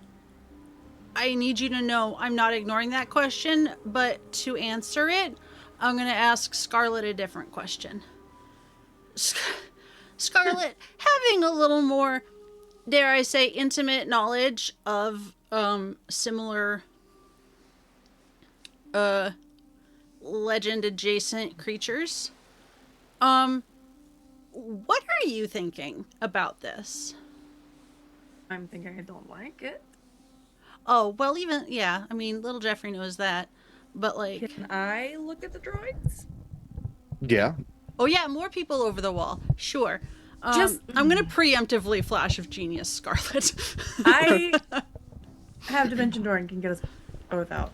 If it needs It's to a be 3-foot wall. I think it's fine. Okay. Yeah, Scarlett, like, no check. This is a language you would have seen before. You are thoroughly inoculated to it, which is the nice thing. And more to that point, you are the antithesis to it now. You are the vaccine to this, as you can see that this not what I wanted to hear, but also great. this is not the name of the thing that Krakens fear. This is not the name of Or. This almost looks like a yearbook for eldritch beings. It is a warning by naming. It's almost like, in a way, it's almost like gang graffiti. It's like tagging. Amara is listing the names of scary things to try to ward off even scarier things. Not to overly harken back to gargoyles, but it's like a bunch of etchings of, like the way that churches would decorate themselves in demonic figures to scare off evil spirits. Amara is invoking the names of the most horrifying things that Amara is aware of in the hopes of warding off whatever resides in the forest beyond. Knowing that and listening to the way that Amara is speaking, would like to step like just a small step forward and just. Amara, I would like to try something if you would allow me. I think I'll stop you. Okay, this could affect you though. And I want to make sure that you're aware of that. Mm-hmm. Okay. And I will do the thing that activates the nice little secret glowy tattoos that I have. Please. Okay. You do. And the light of your arm radiates out with this white light, like a brilliance and warmth that you really haven't experienced in this dark, shadowy place. Amara's eyes are almost like glow with the same light as they look at these images. Again, this vaccine, this opposite magical effect to the curse that has been placed on Amara. And the flash of light is blinding for almost everyone there. For many of you, it's something that you have also been inoculated with. Kallista, I think this might be a first for you. Oh, yeah. And so your eyes also glow with this light, and there is this jolt of electricity that runs through you. And you find it difficult to stay standing. Your foot catches back to keep you from falling back, but like the world seems to spin upside down. Gravity seems to cease existing for a moment. And as that electricity runs from your feet to the tip of your horns and all the way back down, that light fades, and all of a sudden you can see the etchings, all of these eye symbols. Some of them closed, some of them with way too many pupils, and all of this like scratched writing that appears as if it was written with claw marks. All of these things that you know to be names that you know are unspeakable, and yet you now like also understand essentially what they are, though you could never verbalize them. And Amara also is just kind of like laying back in this blackened grass, just arms splayed out to the side, legs still kicked all the way out. That was a lot. Huh. How you doing? How I'm half dead and the shadow fell and kind of grappling with a few decades of, I don't even know what to put it. Eldritch influence and Decades? what was that? What? I said decades? Oh, I'm squeaky. Yeah. Yeah. But, and the lift a finger, I did mean it when I said you shouldn't have been on this side of the wall. And you all would look to hear that scream echo out one more time as these two claws are pushing trees back. And a huge lumbering figure, partially skeletal, partially skin with this toothed maw, is pulling itself out of the trees and is like almost troll-like, one step after another, is running towards you. And that is where we will take our break. So when we come back, we will determine what to do about this soul devourer. But in the meantime, during our little break, please enjoy our ad reel.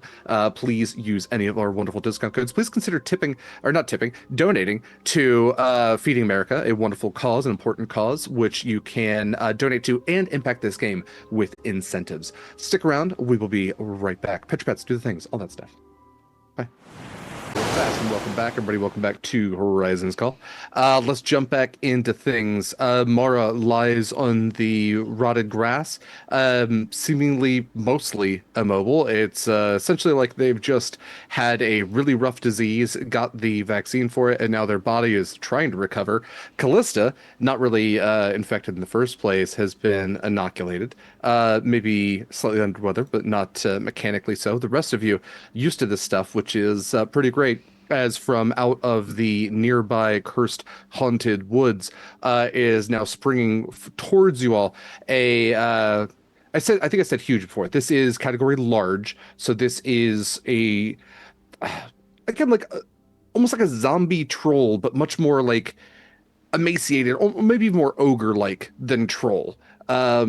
But extended limbs, these bony protrusions popping out all over the place. This jagged maw, although perhaps even worse than the jagged maw of this twisted skeletal face, is the protruding rib cage, which as it runs is snapping like Jaws itself. Like a horizontal or vertical set of maw, and it is springing towards you. I would love if we could all roll initiative, please. I hate this so Do much. we have to? No, you don't have to. I In fact, feel like if you're on the other side of the wall, then yeah, you really.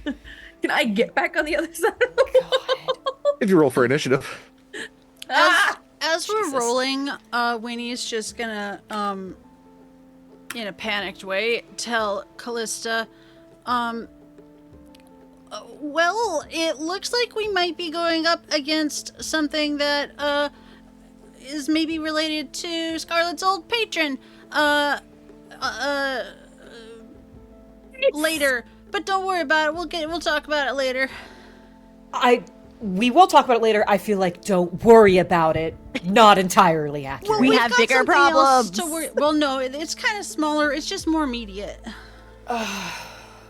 We really need to have a catch-up conversation. Above the table, a reminder that I have the ability to swap initiatives with people if anybody wants to. So right now, I am You still can take conveniently mine if you want. at the back.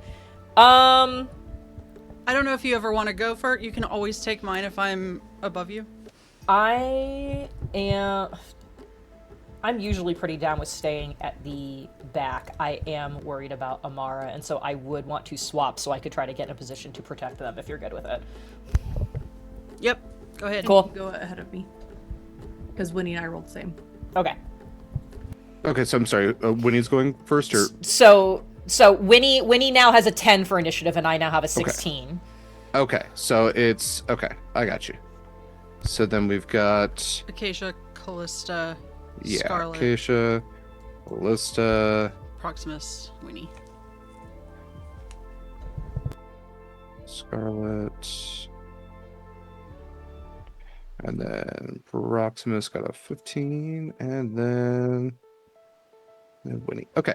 Well, the Soul Devourer got a 21, so the Soul Devourer will be going Ooh. first. Excuse me? Yeah. My So, reactions. let's see here. Then the last one was Winnie. That's right. Okay. So the Soul Devourer is a little bit away from you all, but is going to use its movement to bound towards you. Well, I'm going to say that there is about, let's say, 60 feet. No, I'm going to say probably more than that, because then it would be able to just dash and get towards you, and I do not have a map for this. I'm going to say it is 100 feet from the wall to the edge of the forest. This thing is going to take its turn to essentially dash all 60 feet of its movement, with the dash included, to get, what would that be, 40 feet away from you all. That is all it's going to be able to do within this turn. But yeah, it is dead set on those of you on the far side of the wall. Can't really tell at this range who it's going towards, because you're all kind of grouped together. But there is a like blackish green foam that is foaming out from its mouth, as well as around the edges of its rib cage, almost bioluminescent-esque. And with that, we go to Acacia. Acacia like stares at the thing, looks down at Amara. Amara, does this wall actually defend against things magically or something, or are we gonna have to stall that from getting to the city? I mean, it typically does, but y'all are over here now, so I don't know how that works. Also, I can't move. Is that new? Yeah, Is that nope, I forever got now? it. I'm gonna hop over the wall because I'm right there, and I would like to pick up Amara and get them on the other side of the wall. So Yeah. essentially, item interaction. Picking up Amara. I don't think that needs a strength check or anything like that. They are I dead have weight, the but belt. you are. I have Yes, the you are belt. fairly strong. So you fireman horse firemen carry? That's I throw them over my back.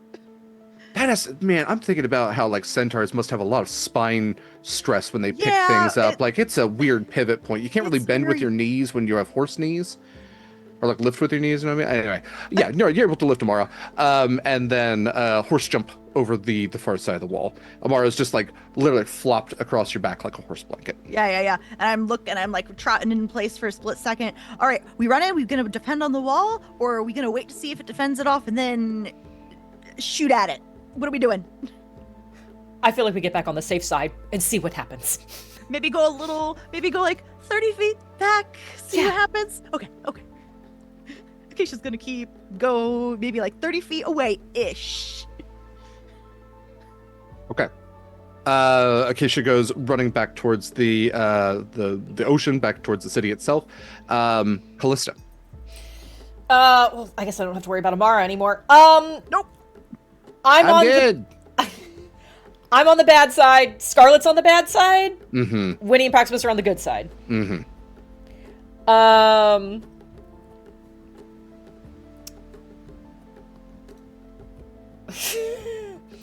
I will. Oh my fuck. Okay.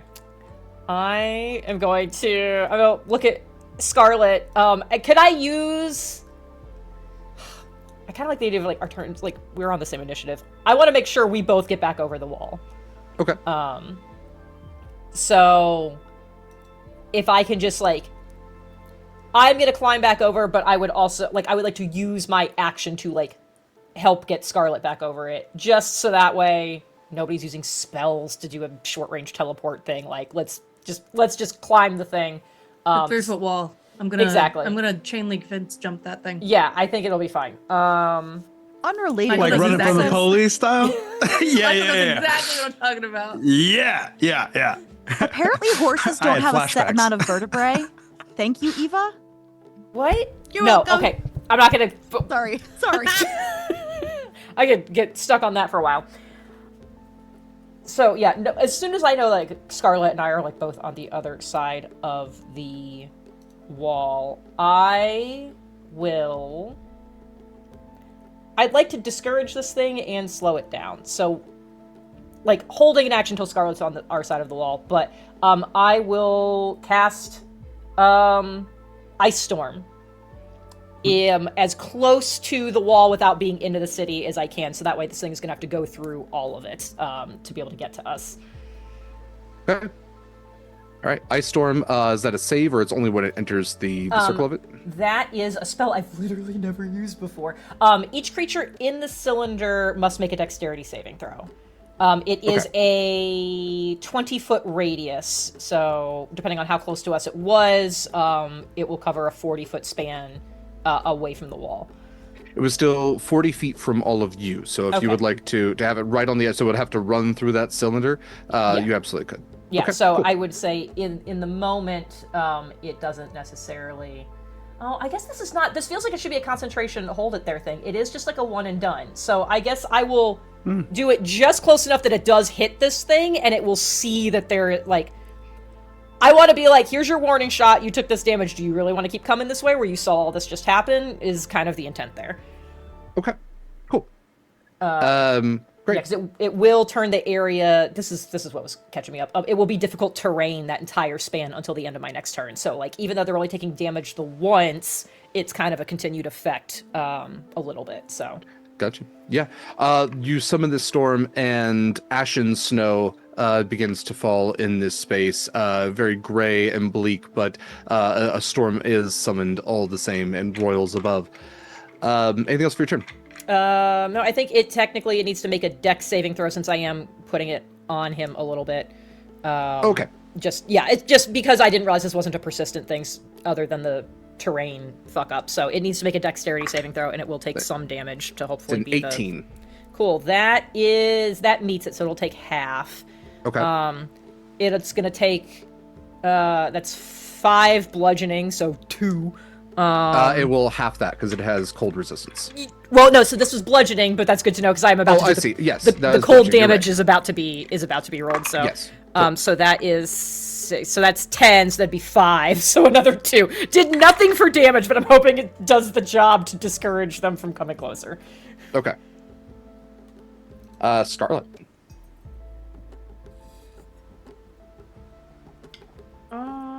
I would like to hold my action until I see if it wants to breach the wall. Okay. I will back up. I do not want to be on the wall, but I will get over with Kallista's help and use the rest of my movement to get. Okay. All right, holding your action then, we are to Proximus. So Kallista and Scarlett are on the far side of the wall. Acacia has taken some distance from the wall, and this thing now has an ice storm above it, but still seems persistent in heading towards you. And I was on the other side of the wall. So how far is everyone behind me? Because I was like right on the wall. Yeah, so you got Kallista and Scarlett basically within 10 feet of you. Acacia is 30-ish. Yeah, 'Cause I 20, have 30 feet away. Amara. Yeah. Winnie's right next to you. Yeah, when I Winnie climbed hasn't back, gone anywhere. when I climbed back over to the safe side of the wall, I did not I'm still right next to the wall, so that way I can more easily hit this thing. Right, same. So I am going to hold my action for a firebolt as soon as it gets on the other side of that that ice storm. Okay. So yeah, once it gets within like the ice storm itself, basically on its turn, it's going to keep moving. You'll shoot a firebolt. Mm-hmm. Cool. Yep. All right. So 2 held actions then. Winnie. Yeah. Winnie is going to set up little Jeffrey like 10 feet away from the wall and hold dissonant whispers. Had to be sure I said that correctly. Oh wait, no. Yes. I flavor text confused myself. And then I'm just gonna head on back towards Acacia and that section of things.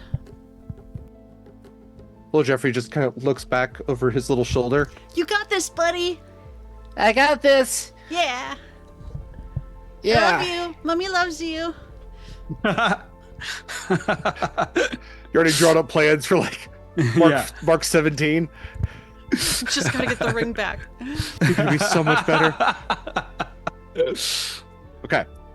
We are back to top of the order with the Soul Devourer. The Soul Devourer is going to continue running through the storm. So that is a dex save. Is that right? You're muted, Jen. No, I think it's just half. Yeah, I realized why I was confused is because I had Sleet Storm in my head. Sleet Storm and Ice Storm should not. Those are too similarly named. They are. Although I guess ultimately kind of does the same thing. The Ice Storm is, it's just the area is difficult terrain. So there is not another saving throw. It is just half movement through Okay, that so it's just entire half thing. movement. Yeah. Gotcha. Okay. So moving then 15 feet out of the 40. Okay. I think that will get it in range then. It is going to use its Soul Rend ability. So I will need a DC 18 Constitution saving throw from the 3 that were remaining near the walls. That is Scarlett, Kallista, and Proximus. What kind of saving DC throw? 18 Constitution. I'm going to use one of my advantages. That nat 1 is going to be bad. Okay, that's much better. Ooh, nat 20. And anyone gets 5 within 10 feet of me. Plus 5. For a 29 online. That puts me at a 28 with that plus 5. Okay. Kaila, what about you? We are Eldritch Blasting like one does. Yeah, what did you get for your save? Oh, save. Sorry. Brain. No, I like the 16? spirit though. You got it. Yeah. Yeah, no. 16. Is that with the plus 5 from Proxy? No, shit. 21. Nice. Everybody Look, I pass can't then. math, okay? So you only take half damage, which is going to be 26 points of necrotic damage. Oh, sweet. Kallista takes none of that. 26 is the half. You're 26 is the half. 26 is the half? Yeah. It was 52 was the total for that. That Jesus doesn't Christ. make it any better. Fuck this person. And at that point, it's Don't when like it sees this. that you all survive that, its rib cage is going to open wide, and it is going to two ghouls are going to be spat out from this thing that are then going to do their own saves and go running towards you. They will act on the same turn as this thing. So that is a 15 for one and a 14 for the other. Just regurgitated 2 ghouls. Gross. It didn't like gurgitate them in the first place. So that's why I didn't want to say regurgitate. Like it's Oh, more okay. just like, yeah. Because that, like, you got to gurgitate something to regurgitate. Like this is more of a. Bond? It Yeah. devoured. What is a Okay, devour? got it. Yeah, Right. it's more like But yeah. this wasn't something I that hate it devoured. all of Yeah. this. It expectorated. Oh. That actually works in a lot of ways. Ooh. It expectorated. I like that. a Yeah, lot. thanks Gaston for teaching me that word. No, He's all especially terrible. good at expectorating. Oh. no one expectorates like Gaston. Oh my god. All right, well, now we're here. I love Every this. morning he but eats not- 12 dozen souls. Stop! Oh my god. Jump in the Discord to hear the rest of the lyrics. So now that he's size category large. God. I hate it here. All right. So we can the- tell that the wall does not stop anything. It hasn't like gotten near the wall just yet. It was only able to move the 15 feet. With the But whatever it does affects the other side of the wall, because we're on the other side of Well, the. it hasn't crossed yet. Like it's Correct. like it and the ghouls are still on the Right. bad side of the wall. Like nothing has Right. crossed the wall, so we don't. But whatever it's done on that side affects us. Oh, I guess yeah. It did. Oh, yeah. It did. Yeah. Like it can reach It's not us a for force. sure. Right, yeah. Yeah. It Yeah. can still Like, shoot us. You kind of get like, yeah, if you shot an arrow over the wall, like it's not like it Yeah. would hit anything. The wall's got to do something there, but Yeah. it's not a force field by any means. Okay, ghouls are going to run towards you all. Let's see, this thing was 40 minus 15, so that was what, 20? Is that, how's math work? That's 30. Yeah, that's 25. So they're 25 feet away. Ghouls have a speed of 30. So the ghouls are going to They- run up to the that edge of the wall. That difficult terrain is there until the end of my next turn. So Okay, so yes, they are not going to be able to reach the wall because it's, Yeah. okay, so they're going to be an extra 15. So they will be 10 feet away from the edge of the wall. But they are outside of that now. They've gotten through that. I mean, no, that- it was up to the Cylinder? very edge. Yeah. Okay, gotcha. Yeah, they and that will. cylinder only lasts until the end of my next turn, so like it won't. It's done. Its effect is done at this point. So Yeah. They will dash to get to the edge of the wall itself.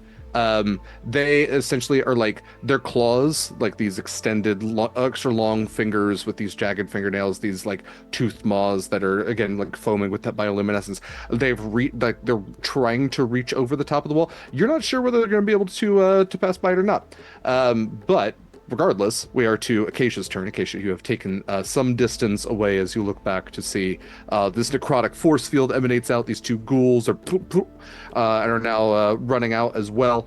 You have Amara on your back. What would you like to do? I Real would quick- like to real- do. Sorry, go ahead. real quick question. Because it has been a while since I have held an action. Since it is not dissuaded, when does? Yes, I'm sorry. Held actions absolutely go off. So I know Scarlett had a held action, Proximus had a held action, Winnie had a held action. Sorry, a lot all happened at the same time. Yeah. So if you all would like to do your particular damage here, and you can also target the ghouls if you would like.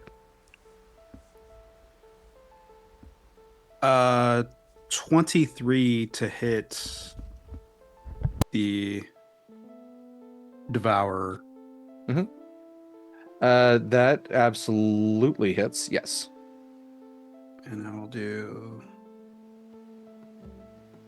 3d10.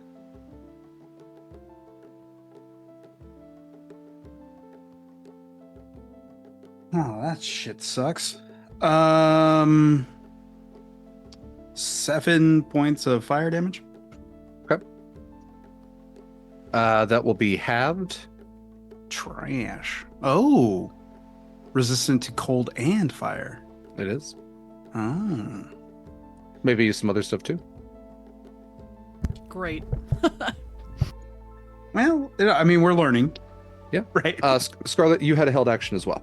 Yes. I would like to target the 2 ghouls and the Devourer with Eldritch Blast. I got 14, a 13, and a 26 to hit. Let's say the 26 definitely hits the Devourer. Yep. 14 and 13 both hit the ghouls. So go ahead and do Sweet. your damage for that.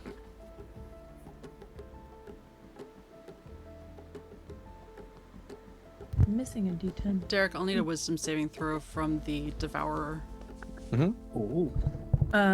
10 for 2 of those, and 5 for another. Okay. Winnie, that was a nat 20 for the wisdom save. That makes it. Shut up. Michael. No one asked you, Michael.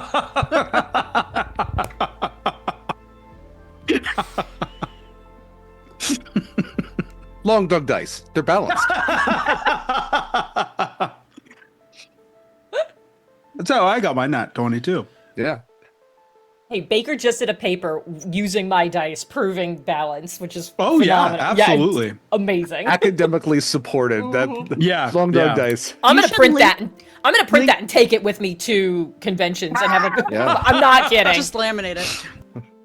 I have Peer stats. reviewed. Put it on your website as well. Put a I'm link. peer reviewed.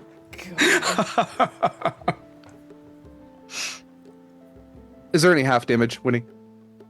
Oh yeah, sorry, I didn't know if Kale had something else. It's gonna be 7, 14 halved. Psychic. Psych. Question mark? Psychic. Yeah. Okay. Acacia, please. Okay, so I want to. Can I just do like? I don't want to say dump Amara, but can I do like a controlled slide out? Do a controlled slide off my back so I can pivot and turn around. Yeah, they go, I'm good. They kind of just You're like half dead crumple and anyway. I'm flop not to gonna say flop onto the cobblestones. This ain't that bad. Poor Amara. And then I'm gonna turn around and like I'm not gonna go right to where everyone else is because I don't want to group us all together. So I'm just gonna go like 30 roughly 30 feet back up to the wall, but like in a diagonal, so I can see them, while unsheathing my dagger and my shield. And in the meantime, I want to chuck a mote of starry light at one of the ghouls, please. Okay. Yeah. I'm casting Starry Wisp. That is gonna be +9. A 12 + 9, so 21. Yeah, that'll hit. 1, 2, and that's gonna be 3d8 radiant. 16 points of radiant damage on one of the ghouls. That is enough to take out one of the ghouls. What does that look like? So I think what happens is it kind of like hits it, but it's not very like painfully impactful. It kind of just like melds into it, and you know, like those fireworks that like crackle and fade. Those are like my favorite ones, but that's what it kind of looks like. It disintegrates with like a little crackly light sound. Perfect. Little controlled pops, and this ghoul it dissipates. Fantastic. Anything else for your turn? I think I am going to activate as a bonus action my cutie mark, and I'm going to activate it in the archer form, and I'm going to target the other one. That will allow me to do. Why can't I find it on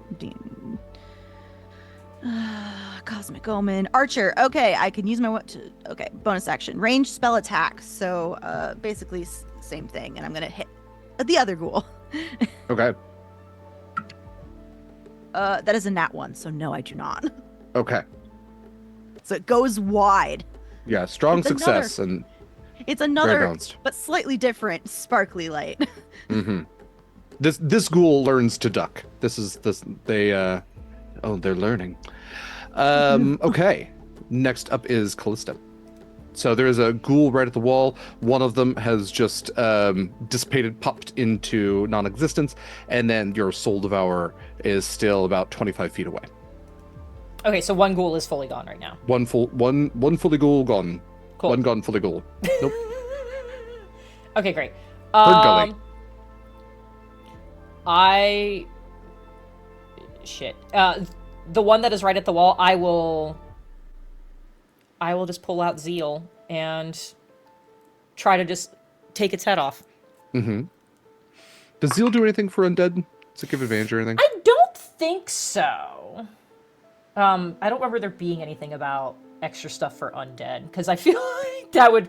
This weapon is already a menace. It would be wild if it got any other bonuses at this point. I'm gonna be so real. Okay. No, it mostly protects my ass. Okay. So, that is a... Where's my plus for Zeal? Hey. That is an 18 to hit. Yeah, that'll hit. So, and They're since it's- ghouls, y'all. Like, Yeah. Since it is still... Look, ghouls can get weirdly out of hand. they get with enough of them, yeah. Yeah. But they are CR1 monsters when it comes down to it. Perfect. All right. So that is... that's... All this shit is insane. That is 12 points of bludgeoning damage. Mhm. And then it is 8, 9, 12, 19 points of radiant damage. Okay. You smash this other ghoul. Ghoul Great. smashers. Great. Bonus action, I'm going to keep that momentum, and as I kill the ghoul, I'm going to release Zeal and bonus action send it to the Soul Devourer. Okay. Go for it. That is a 21 to hit. Mm-hmm.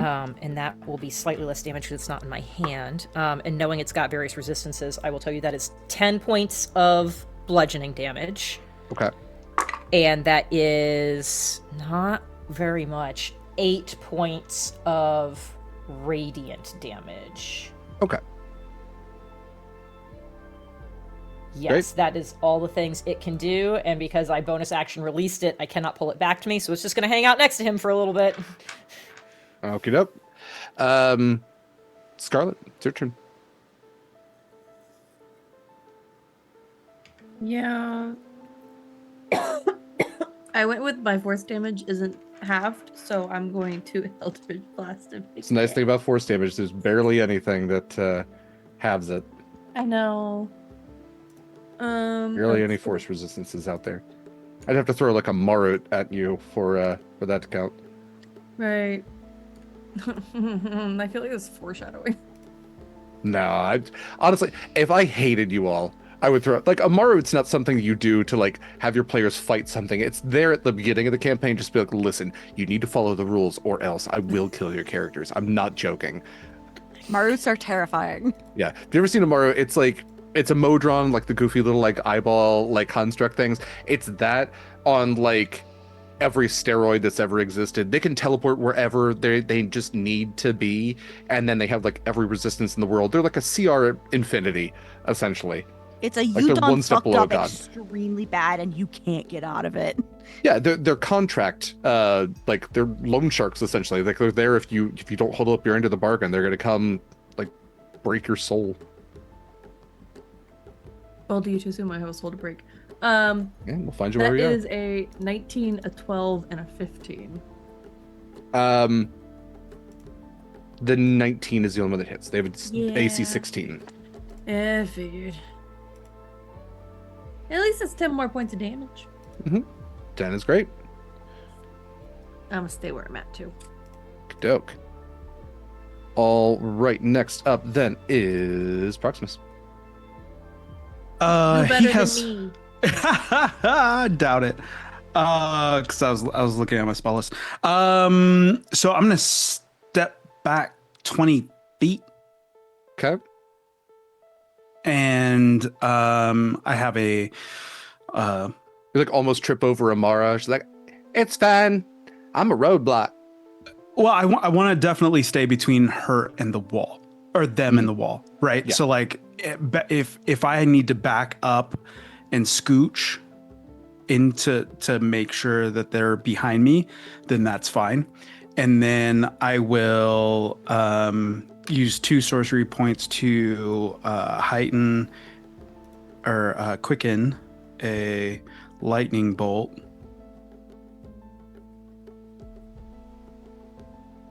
Yeah, a lightning bolt.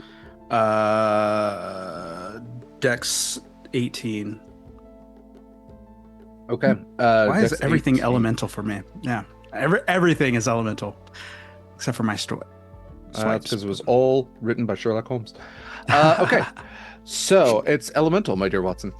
I'm so That was bad. a 16, so it did fail. Okay. And that is at 4th level. So 9d6. And I have plenty of those. Thanks, Jenn. You have so many. It's a stupid number. Yeah. I'm literally just collecting d6s at this time. Ooh, nice. That's a 6.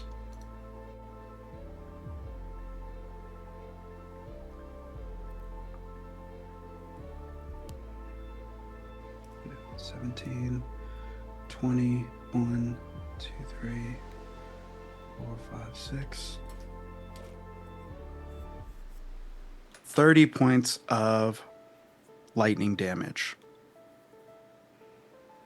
Okay, that is halved. That's You discovered its 3 resistances: fire, cold, That is- and lightning. That is what we do here. Narrowed them down. Okay, so is the devourer at the wall at this point? Still 25 feet away. Still 25 feet away. Okay. I am going to... Yeah. Okay. Yep, that's it. I will use my action to pick up Amara and move 20 more feet back. Okay. You pick up Amara and you hear a voice from just a little bit beyond go, "Very good shot." And you see that there's like a crowd starting to congregate at the far end of the street of like all of these ghosts that are kind of just like watching. You've got an audience at this point. But you lift Amara. As we're defending the wall. Yeah. Yeah. Okay. Cool. Next up then is Winnie. Hi, it's me, your friendly neighborhood Winnie. Winnie is going to... I had this all planned out, and then I did not check what level I wanted to cast. I want to upcast... It's such a waste of learning. I guess Acid Arrow? Okay. I would love to know why I have to have that and Melf's. We're gonna One of reroll them. that. So you have both because Melf's is official Forgotten Realms, and so if you don't play in like the Forgotten Realms, then Melf doesn't exist, and it wouldn't be called Melf's Acid Arrow. It would just be Acid Arrow. That's fair. Ain't no I Melf know. in Eberron. All I know is I have both, and I cannot get them to go away.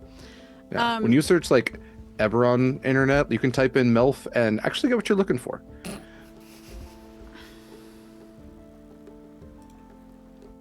Fair. Yeah.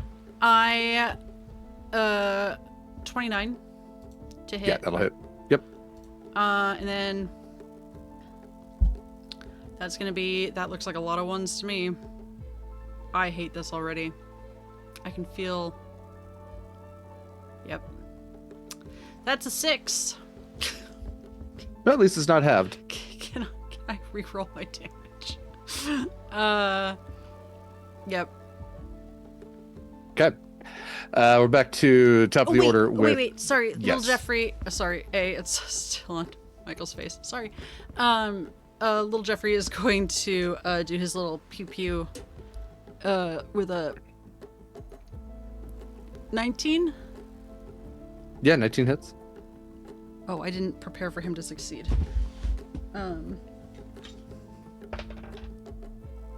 That's a 5.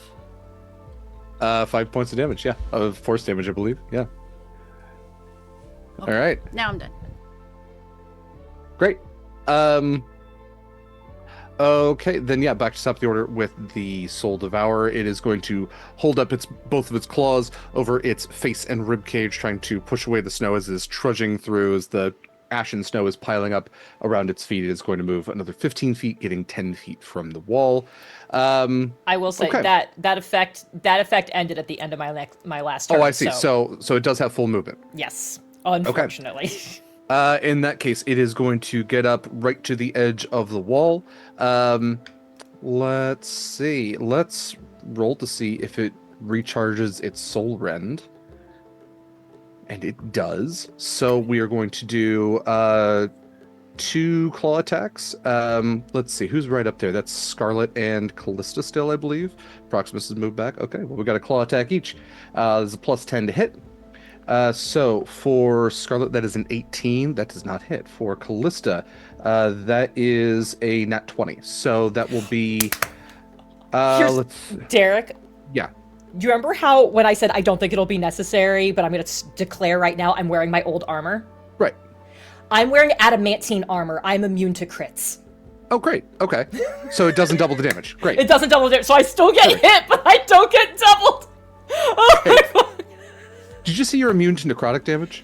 I am immune to necrotic because of a thing you gave me, and I'm immune to Okay. crits because of a thing you let me keep when I started, so. You only take 12 points of slashing damage. I will need... Who would still be within 20 feet? I think it's still just Scarlett and Kallista are still within that 20 feet. I might be within 20 feet. Because Yeah, just for the hell of it. Let's do a DC 18 con save for Acacia, Kallista, and Scarlett. Cool. I don't... how far is Proximus away from me? Am I not within 10 feet, I don't think. No, He said he moved. backed up with... Yeah, he's up by Yeah. Amara now. It's fine. Let me I got use a one of my 4. rerolls. I will Oh, also wait, hold on. I will Hold also on. use a reroll. That's a 23 now. Is this a spell or magical effect? It's a magical effect. It's not a spell. Okay. It's using a soul rend ability. My Holy Avenger Dagger gives me advantage on those, so I get to roll again. Great. I got a 14, which is probably I- not going to be good enough. 11. It is DC 18. Slightly Yeah. better. Not enough. Okay. So if you got below an 18, you are going to take 56 points of necrotic damage. Ow. So again, Kallista, I think you're fine on that one. If you got This is above like an the 18, Shadow Fella's great. Scarlett's just what are you staring guys at worried you about? Acacia just took a big pain. Yeah, what is that? Is that 28 points of damage? Is 56 What was the halved? number? 56. 56, yeah, it'd be 28. Yeah. So 28 points of necrotic damage if you got over an 18. That is it for this thing's turn. It hasn't made it over the wall, but is standing at the edge of it just within reach to be able to swipe and hit. That is it for its turn. It's not looking super great, and Acacia, it is your turn. So it doesn't look... So it has been hit, and it looks... You've hit a decent bit. All right, I'm just double checking to see what I got. I think for my bonus action first, I am going to use my cutie mark ability just to do a little pew pew pew. Which is a 9 plus 5, 5 plus 9. So 14. Yeah. 14 to hit does not hit. Okay, so it goes wide, and then I think I'm gonna actually cast a guiding bolt in general as part of my class feature because I get to do that like a certain amount of times per day. All right, so I'm gonna do that again. That is a 13 plus 9. Yes. 13. Yes, that'll absolutely hit. So that's 40. I can't do math. Is it 8 or 6s? No, it's 46. Okay.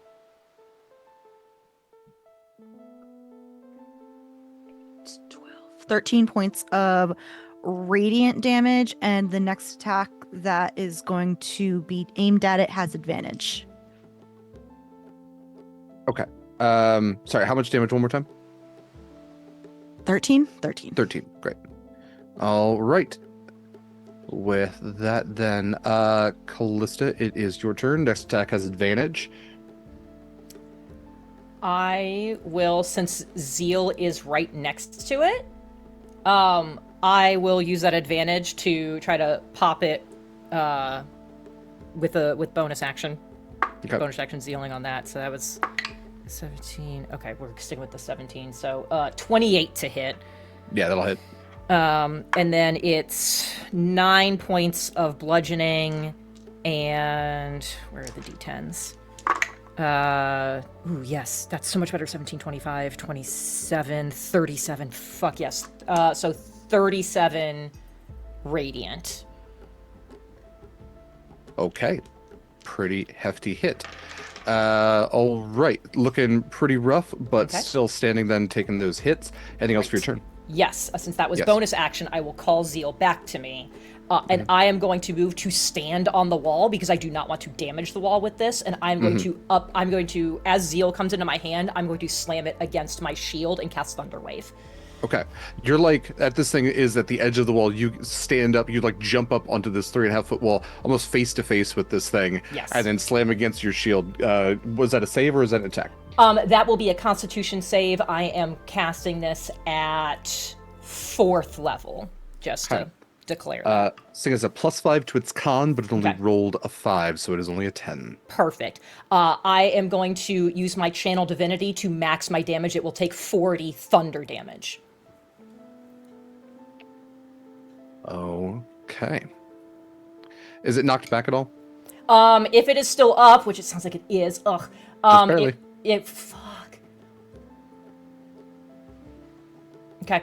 I thought about nerfing its hit points, but then you just did that, and I'm like, yeah, what's the fun in that? It does get pushed back 10 feet because it failed the Thunder Wave save. Okay. Yes, it's just pushed back. It's pushed back 10 feet, so it'll be right up on me again in a second. Okay. Well, we'll see. Deeply upset. Okay. Scarlett, this thing gets knocked back 10 feet. It is reeling, and you see that Kallista, like the wind is blowing in her hair a little bit as she's like standing up on this wall, and you look out. You've got a very injured soul devourer. What would you like to do? Is looking at a fellow party member in awe free action. Yeah, no, yeah, that's Okay. Once I snap out of that, I will cast Eldritch Blast. 28, nat 20, and 21. I think those will all hit. Yeah. For the 2 not crits, that's 8 damage. That is 9 damage. And 13 for the crit. I think I had 15 hit points left. Scarlett, how do these what do these Eldritch Blasts look like in the Shadowfell? How does this thing go out? Instead of like their usual teal color, they probably lean more green. Mm-hmm. Which is gross and she hates it, but that's just what life is right now. There's nothing that Scarlett can do to beat what Kallista just did. She's just like, yeah, no, recognized game. Yeah, you slam these 3 Eldritch Blasts into this thing, and like boom, boom, boom, this thing just reels back and collapses down into the rotten grass. As it does, the rib cage just like gives this lurch and then fully opens, and you see all of these will-o'-the-wisps start to just float out of this thing. And you have successfully felled this soul devourer. And as you do, you all begin to hear a round of applause erupt from behind as Proximus standing closest to them. You've seen this this crowd of onlookers, spectral and corporeal, all gazing out at your heroism, having felled this thing that would look to devour all of them. And your battle complete. What would you all like to do? I'd like to go back to Amara and help them up, see if they can move, and if they can't move, get them on my back again. if they. Hey, I can feel my ankles first, and that's a weird sensation to have just that and nothing above or below. But we're getting there. Ankles is good. Ankles is a strong starting point, I think. Do they say that in my arms? Yeah, absolutely. Oh, sorry, I didn't realize my Proximus was still holding them. So you've got My like bad. Acacia on one side, you got Proximus on the other. Yeah. One arm You're slung like- over like the back. Yeah. If we're doing a checklist, ankles, check. Hands, good to go. I'm like my ankle bone. Yeah. 15, 12% there already. Now I'm thinking about just up to your ankles being 10% of you, and that's really fucking with anyway. Just ankles and hands is just that's 12%. Am I getting the vibe that, like, with how paranoid and frazzled and just very off they were when we first saw them, that at this point, after whatever the fuck was with the Scarlett's tattoos and having a little bit of recovery time, does it feel like they are not as bad as they were, or does this? There's a relaxation to their face now. Their eyes are not as wide. It's like this is like a Quaalude face. Like they've been given some anti-anxieties that are pretty severe. They've also just like they're kind of like coming out of it a little bit. So Cool. there's like almost like a loopiness. Honestly, for as long as you knew Amara and as like close kept everything Amara had about them, this is maybe the most relaxed you remember seeing Amara. Cool. This is like Amara after a couple of drinks, if Amara would ever like be chill enough to have a couple of drinks and let down their guard that much. I think it was a very rare occasion, but probably not completely unheard of. Right. You dropped a benzo. Like, feel better. Oh, you know Benzo? Man, he's a great gnome. Got a name. Benzo. That's so good. I Got the think best drugs. Kallista will go up to Proximus and Amara, and I want to look at them and be like, should we get you back to Torin while you regain your legs in a literal sense? I mean, I don't need a priest if that's what you're saying. Like, I think she meant friend. Yeah. oh shit, I got those. Yeah. Oh damn, Now you do, Amara. shit.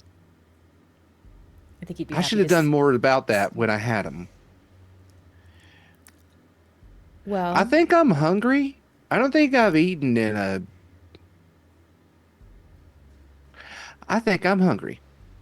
There Bill Jeffrey was holds out a partially opened, like the equivalent of a fantasy Kit Kat bar.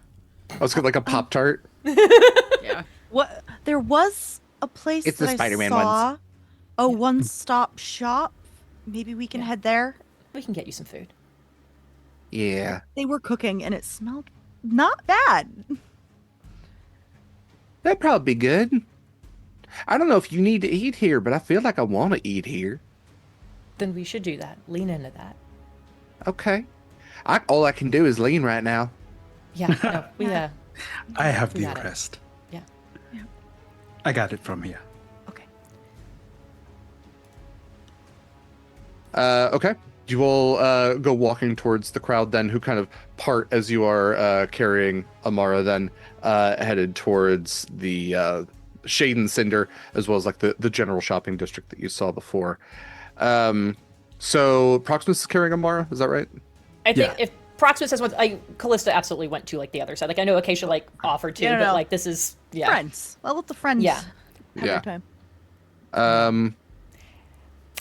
Also, just height wise. Exactly. yeah, Yeah. Oh yeah. much easier. Huh. Tall. Very tall. Okay. Let me double check one thing. Great.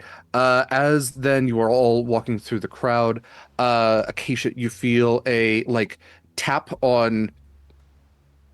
God, what would you call it? Hip? Human hip area. It's like near The front you know, flank. I don't know what you would call Yeah. that part. The shoulder. Yeah, The horse shoulder. horse shoulder, human hip. head, shoulder, knees, toes. Yeah. Toes. Yeah, just a little Uh-huh. hand tap, and you hear a voice go, "That was pretty good, kiddo." Who is it? You look down to see. It takes you a second. You're like, "Who's this fucking woman?" Uh, your brain ages her quite a bit, and it is a like much younger version of Mama Maddie, who's standing there. Mama Maddie. I want to sweep her up into a hug. Well, I'm a ghost. Okay. You could like If I sweep can't her up, and, like sweep her- her arms kind of like go through a little bit, but there's a little substance, a little ectoplasm there. I'm so sorry we couldn't help you. We Don't were all. worry about it. I swear, you were gonna outlive literally everybody on the island. I'm fairly certain I was gonna die in the next couple of days anyway, so I drank a lot at that wedding. You say that a lot, though. It was bound to be true. Is it common knowledge that she is the like daughter of Caliban? It wasn't common knowledge. Like it was like once you got old enough, you got to learn that like, listen, okay, let's sit you down. We're gonna tell you the town lore. Mama Maddie is so much older than you think, and also like this town is like hers. Don't tell anybody, okay? Like she also probably has like gold buried somewhere. A lot of places. She won't tell us where. She's made a map, but it's also like every time we do it, it just makes the shape of a penis, and we can't tell if that's a joke or like and you do look behind to see two other familiar faces, spectral as you saw them before, as you do see the ghostly visages of Caliban and Cora standing nearby as well. It kind of shoves a thumb backwards. Got to see the folks again anyway, so I was gonna ask if you got to see them. I heard they were still here, and like there's like a little excited prancing before Acacia does like a little awkward like twirl around to look at everybody else. Do you all want to meet the founders of Cora? Mara kind You of have looks no back. choice. I don't know what that means. I also don't actually super know what that means. Hi, would you like to meet the founders of my hometown, Cora, on the island of Soteria? And I'm just gonna do like, I would like you to meet Cora and Caliban and Mama Maddie. You all know Mama Maddie, but yeah, we blew up their house once. It was fun. It was with their blessing. You watch Kallista on her face is mentally pulling out the notebook that she's just adding questions to. It's so nice Was, to see you again. I meant to nice come up. to see you too. We were gonna come up and see you later. Okay, this is actually pretty great. Not the That's dead part, but hi. Well, most of us were dead anyway, and besides, it was a consensual demolition, just to be fair. Yes. Yes, I mean, the last time that I saw you were blowing things up, so pretty on par to see you doing it once again. And Mama Maddie looks back, she goes, "It was a little embarrassing to have to move in with your parents again at my age, but, well, here we are all the same. You all look a little too rosy-cheeked to be around these parts. What brings you to these weird waters?" I look at everyone else and how do we want to explain that? We needed to investigate a ship that sunk. And it was sort of kind of like in the in-between. And when we were done with that, we got dumped here. And now we are stuck trying to figure out how to get not here. We're really bad at like finding our way back home directly, but I think we're running There are out of obstacles. planes eventually. So You kids have the weirdest vacations. Not a vacation. You went somewhere else. That's a vacation. No, Pandir said the same exact thing, and it's not a vacation. Well, he heard it from me, so I'm glad he listened. Looks like you all are heading somewhere. Why don't we walk and talk? Winnie's gonna walk and talk and sketch in a little notebook she has. Okay. Callista's just going to send to Torin real quick. Mm-hmm.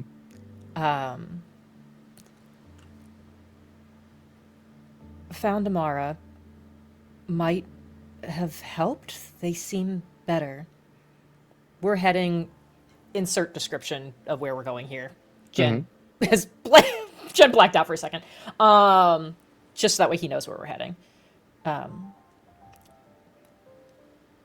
I think they might be able to use some company once they kind of settle again. I'll make my way there. That's the response you get. Cool. And as we're walking, Mhm. I think Acacia is just recounting her teen Eve Walker initiation heist to like everybody. So hey, go watch the prequels, all of them. It almost feels like I was there. Probably, I don't know, Caliban and Cora might pop in when they like say what they when they showed up in the story and so on and so forth, but it ends with a big explosion. Okay. You all make your way to the general shopping district and all sit down. Torin joins you. Just for the sake of everything, Corvus joins you.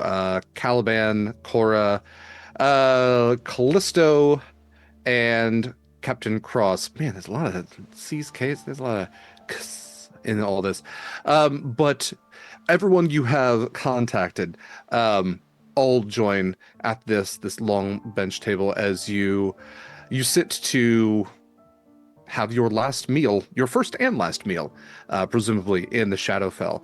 So when we pick up next time, you all can do your strategizing and have your final goodbyes in Fiddler's Green. But that is where we will end for tonight. Thank you all so much for joining us for another Horizons call. I want to have these lovely people say more about themselves and where you can find more of them. Before that, I do want to reiterate that this is a game in support of Feeding America. You can donate to that important cause at any time to impact this game with incentives. We have one more game in the season, but if you donate in between, after that game, before that game, in the middle of the week, anything like that, it gets paid forward to whatever the next game is. So all donations are very much appreciated to go towards a very important cause, and you can spice up our next game with just a little extra. So please consider that. I will do all of the sort and key bits and bobs and where you can find everything else, as well as our calendar at the end. But before all of that, Mare, where can we find more of your lovely self? Hi, I'm Mare. You can find me on all applicable social media, Archmage of Dice. At this moment, I am a Sword and Key exclusive. You can find me here on Thursdays. We're picking back up in January, so don't expect us for the rest of December.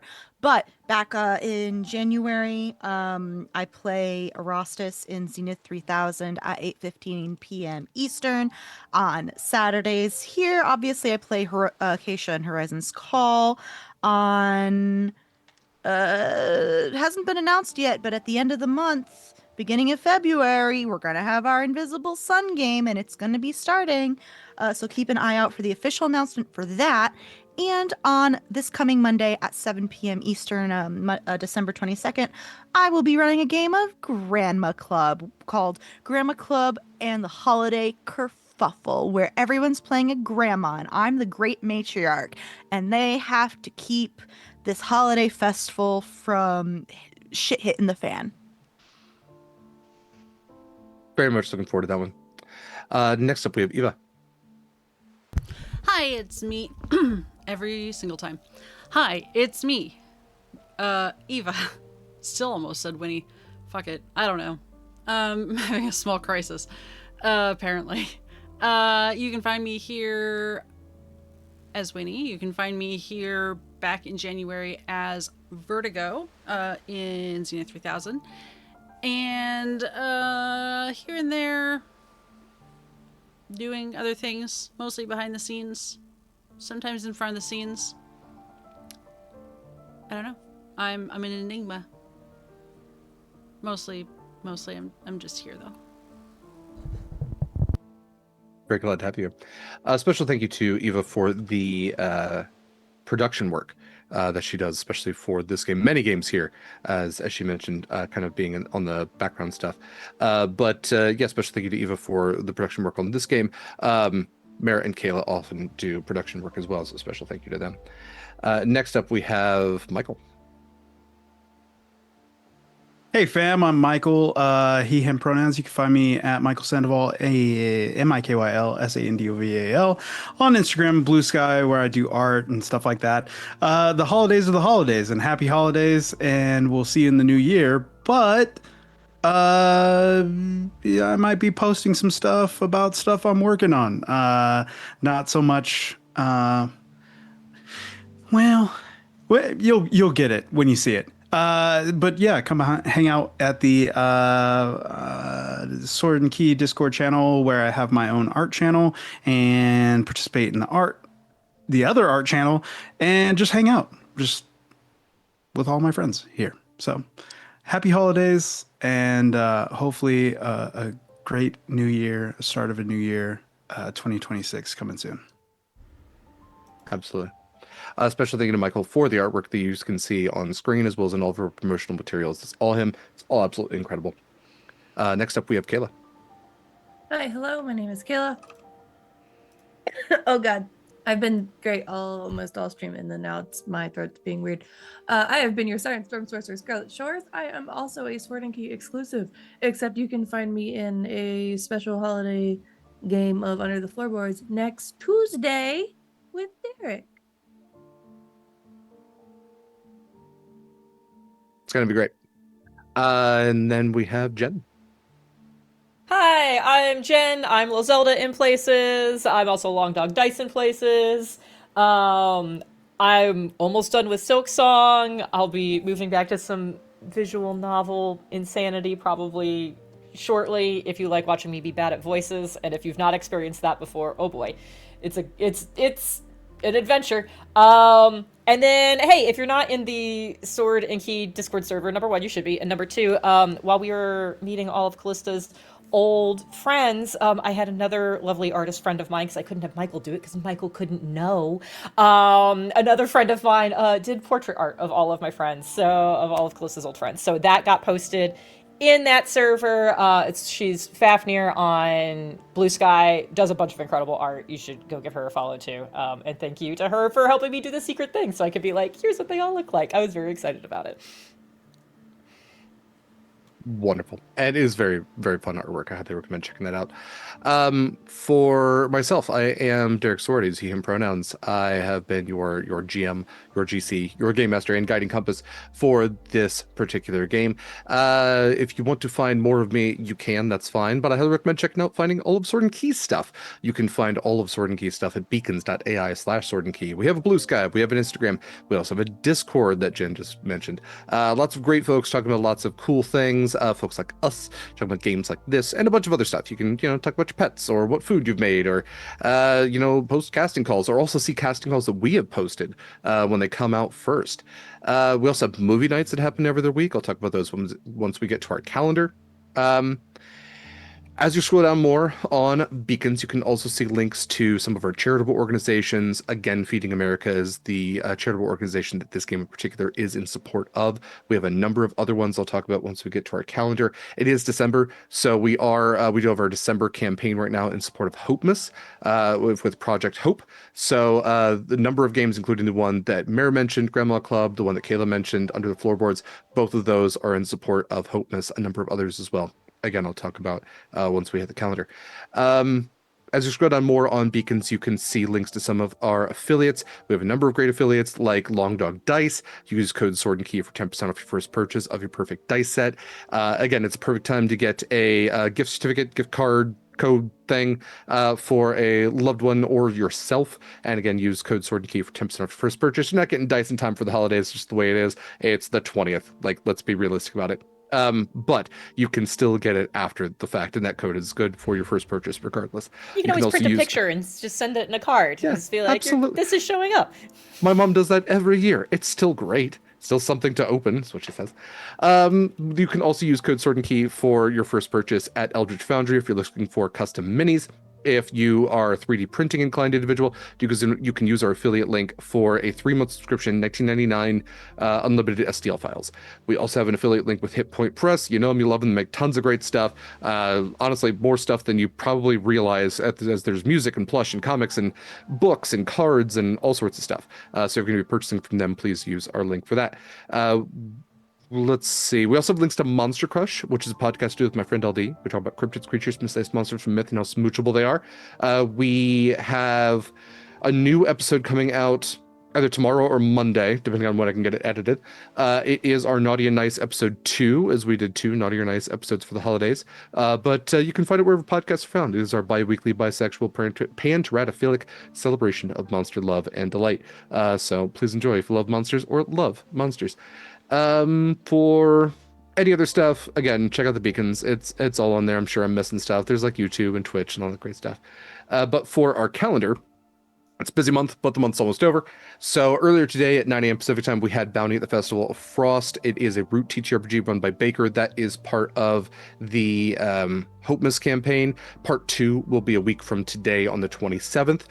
In between now and then, tomorrow at 2 p.m. Pacific time is Nightmares on the Frontier. It's our Wild West Eldritch Horror fantasy game run by Valdrianth. I play in them. Very lucky to play in that. And that game is in support of World Central Kitchen. On Monday at 11 a.m. Pacific time is the finale of Summer in Carcosa, the Monster Hearts 2 game that is in support of Trans Lifeline. It's been a really fun campaign, so definitely catch up if you can, but the finale will be on Monday. Following that at 4 p.m. Pacific time, as Mary mentioned before, is Grandma Club and the Holiday Kerfuffle. Great cast for that, and that is raising money for Project Hope. On Tuesday at 1 p.m. Pacific time, I will be running a game of Under the Floorboards with Not a Creature Was Stirring. Kaila will be playing in that. And that is also part of Project Hope. Following that at 7 p.m. Pacific time, I will be joined by Shadow and LD as we continue Gate Night, where we play Baldur's Gate 3, currently the only video game streamed here on Sword and Key. It'll be pretty quiet stream-wise for Christmas Eve and Christmas Day. However, if you are looking for a great community to just hang around, if you are looking for the feeling of community around the holidays, we can offer that somewhat digitally through our Discord, so I highly recommend checking out our Discord. On Friday at 6 p.m. Pacific time, we have our next Sword and Key movie night, which I actually don't remember what that is off the top of my head. But the movie nights are free. They are just have to be on our Discord hangout. We stream stuff. We're watching Spirited, the 2022 Will Ferrell, Ryan Reynolds movie, which I've heard really good things about. I've actually never seen, but it's supposed to be a good twist on Christmas Carol. So, yeah, we'll check it out. Sometimes I watch stuff. Sometimes I post stuff that like I've seen before. Sometimes I take a risk on stuff. So I don't know, we'll all learn together. But shortly after that, actually kind of during that. So, if you're looking for an actual stream to watch at 7 p.m. Pacific time. That's right. I need to change that. Sorry, Sword and Key Movie Night's not happening then. Never mind. I said all that for nothing. That is going to be moved to Saturday. Tea Time Adventures, however, is going to be on the 26th, which is Friday at 7 p.m. Pacific time. That is part of the Hopemas campaign. It is a nice, cozy game being run by LD. They have a fantastic cast for that.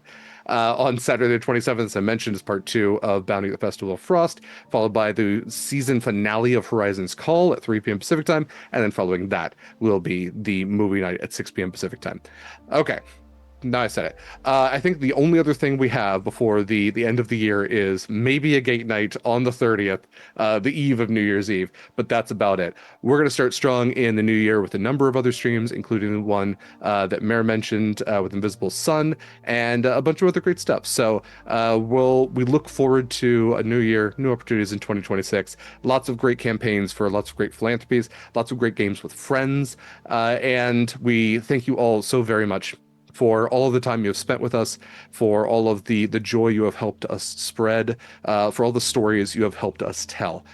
We will definitely see you before the holidays, but let me just say now, happy holidays to all of you. We hope that it's filled with light, warmth, friendship, and community. And if we can offer any of that in any way, we are here to do so. Tonight, we are going to be rating Dax. Dax is definitely a friend of the channel, so go spread some joy, positivity, and light over there. And remember to be kind to yourself, be kind to others. And until we see you next time, fair winds and following seas, Red Mariners.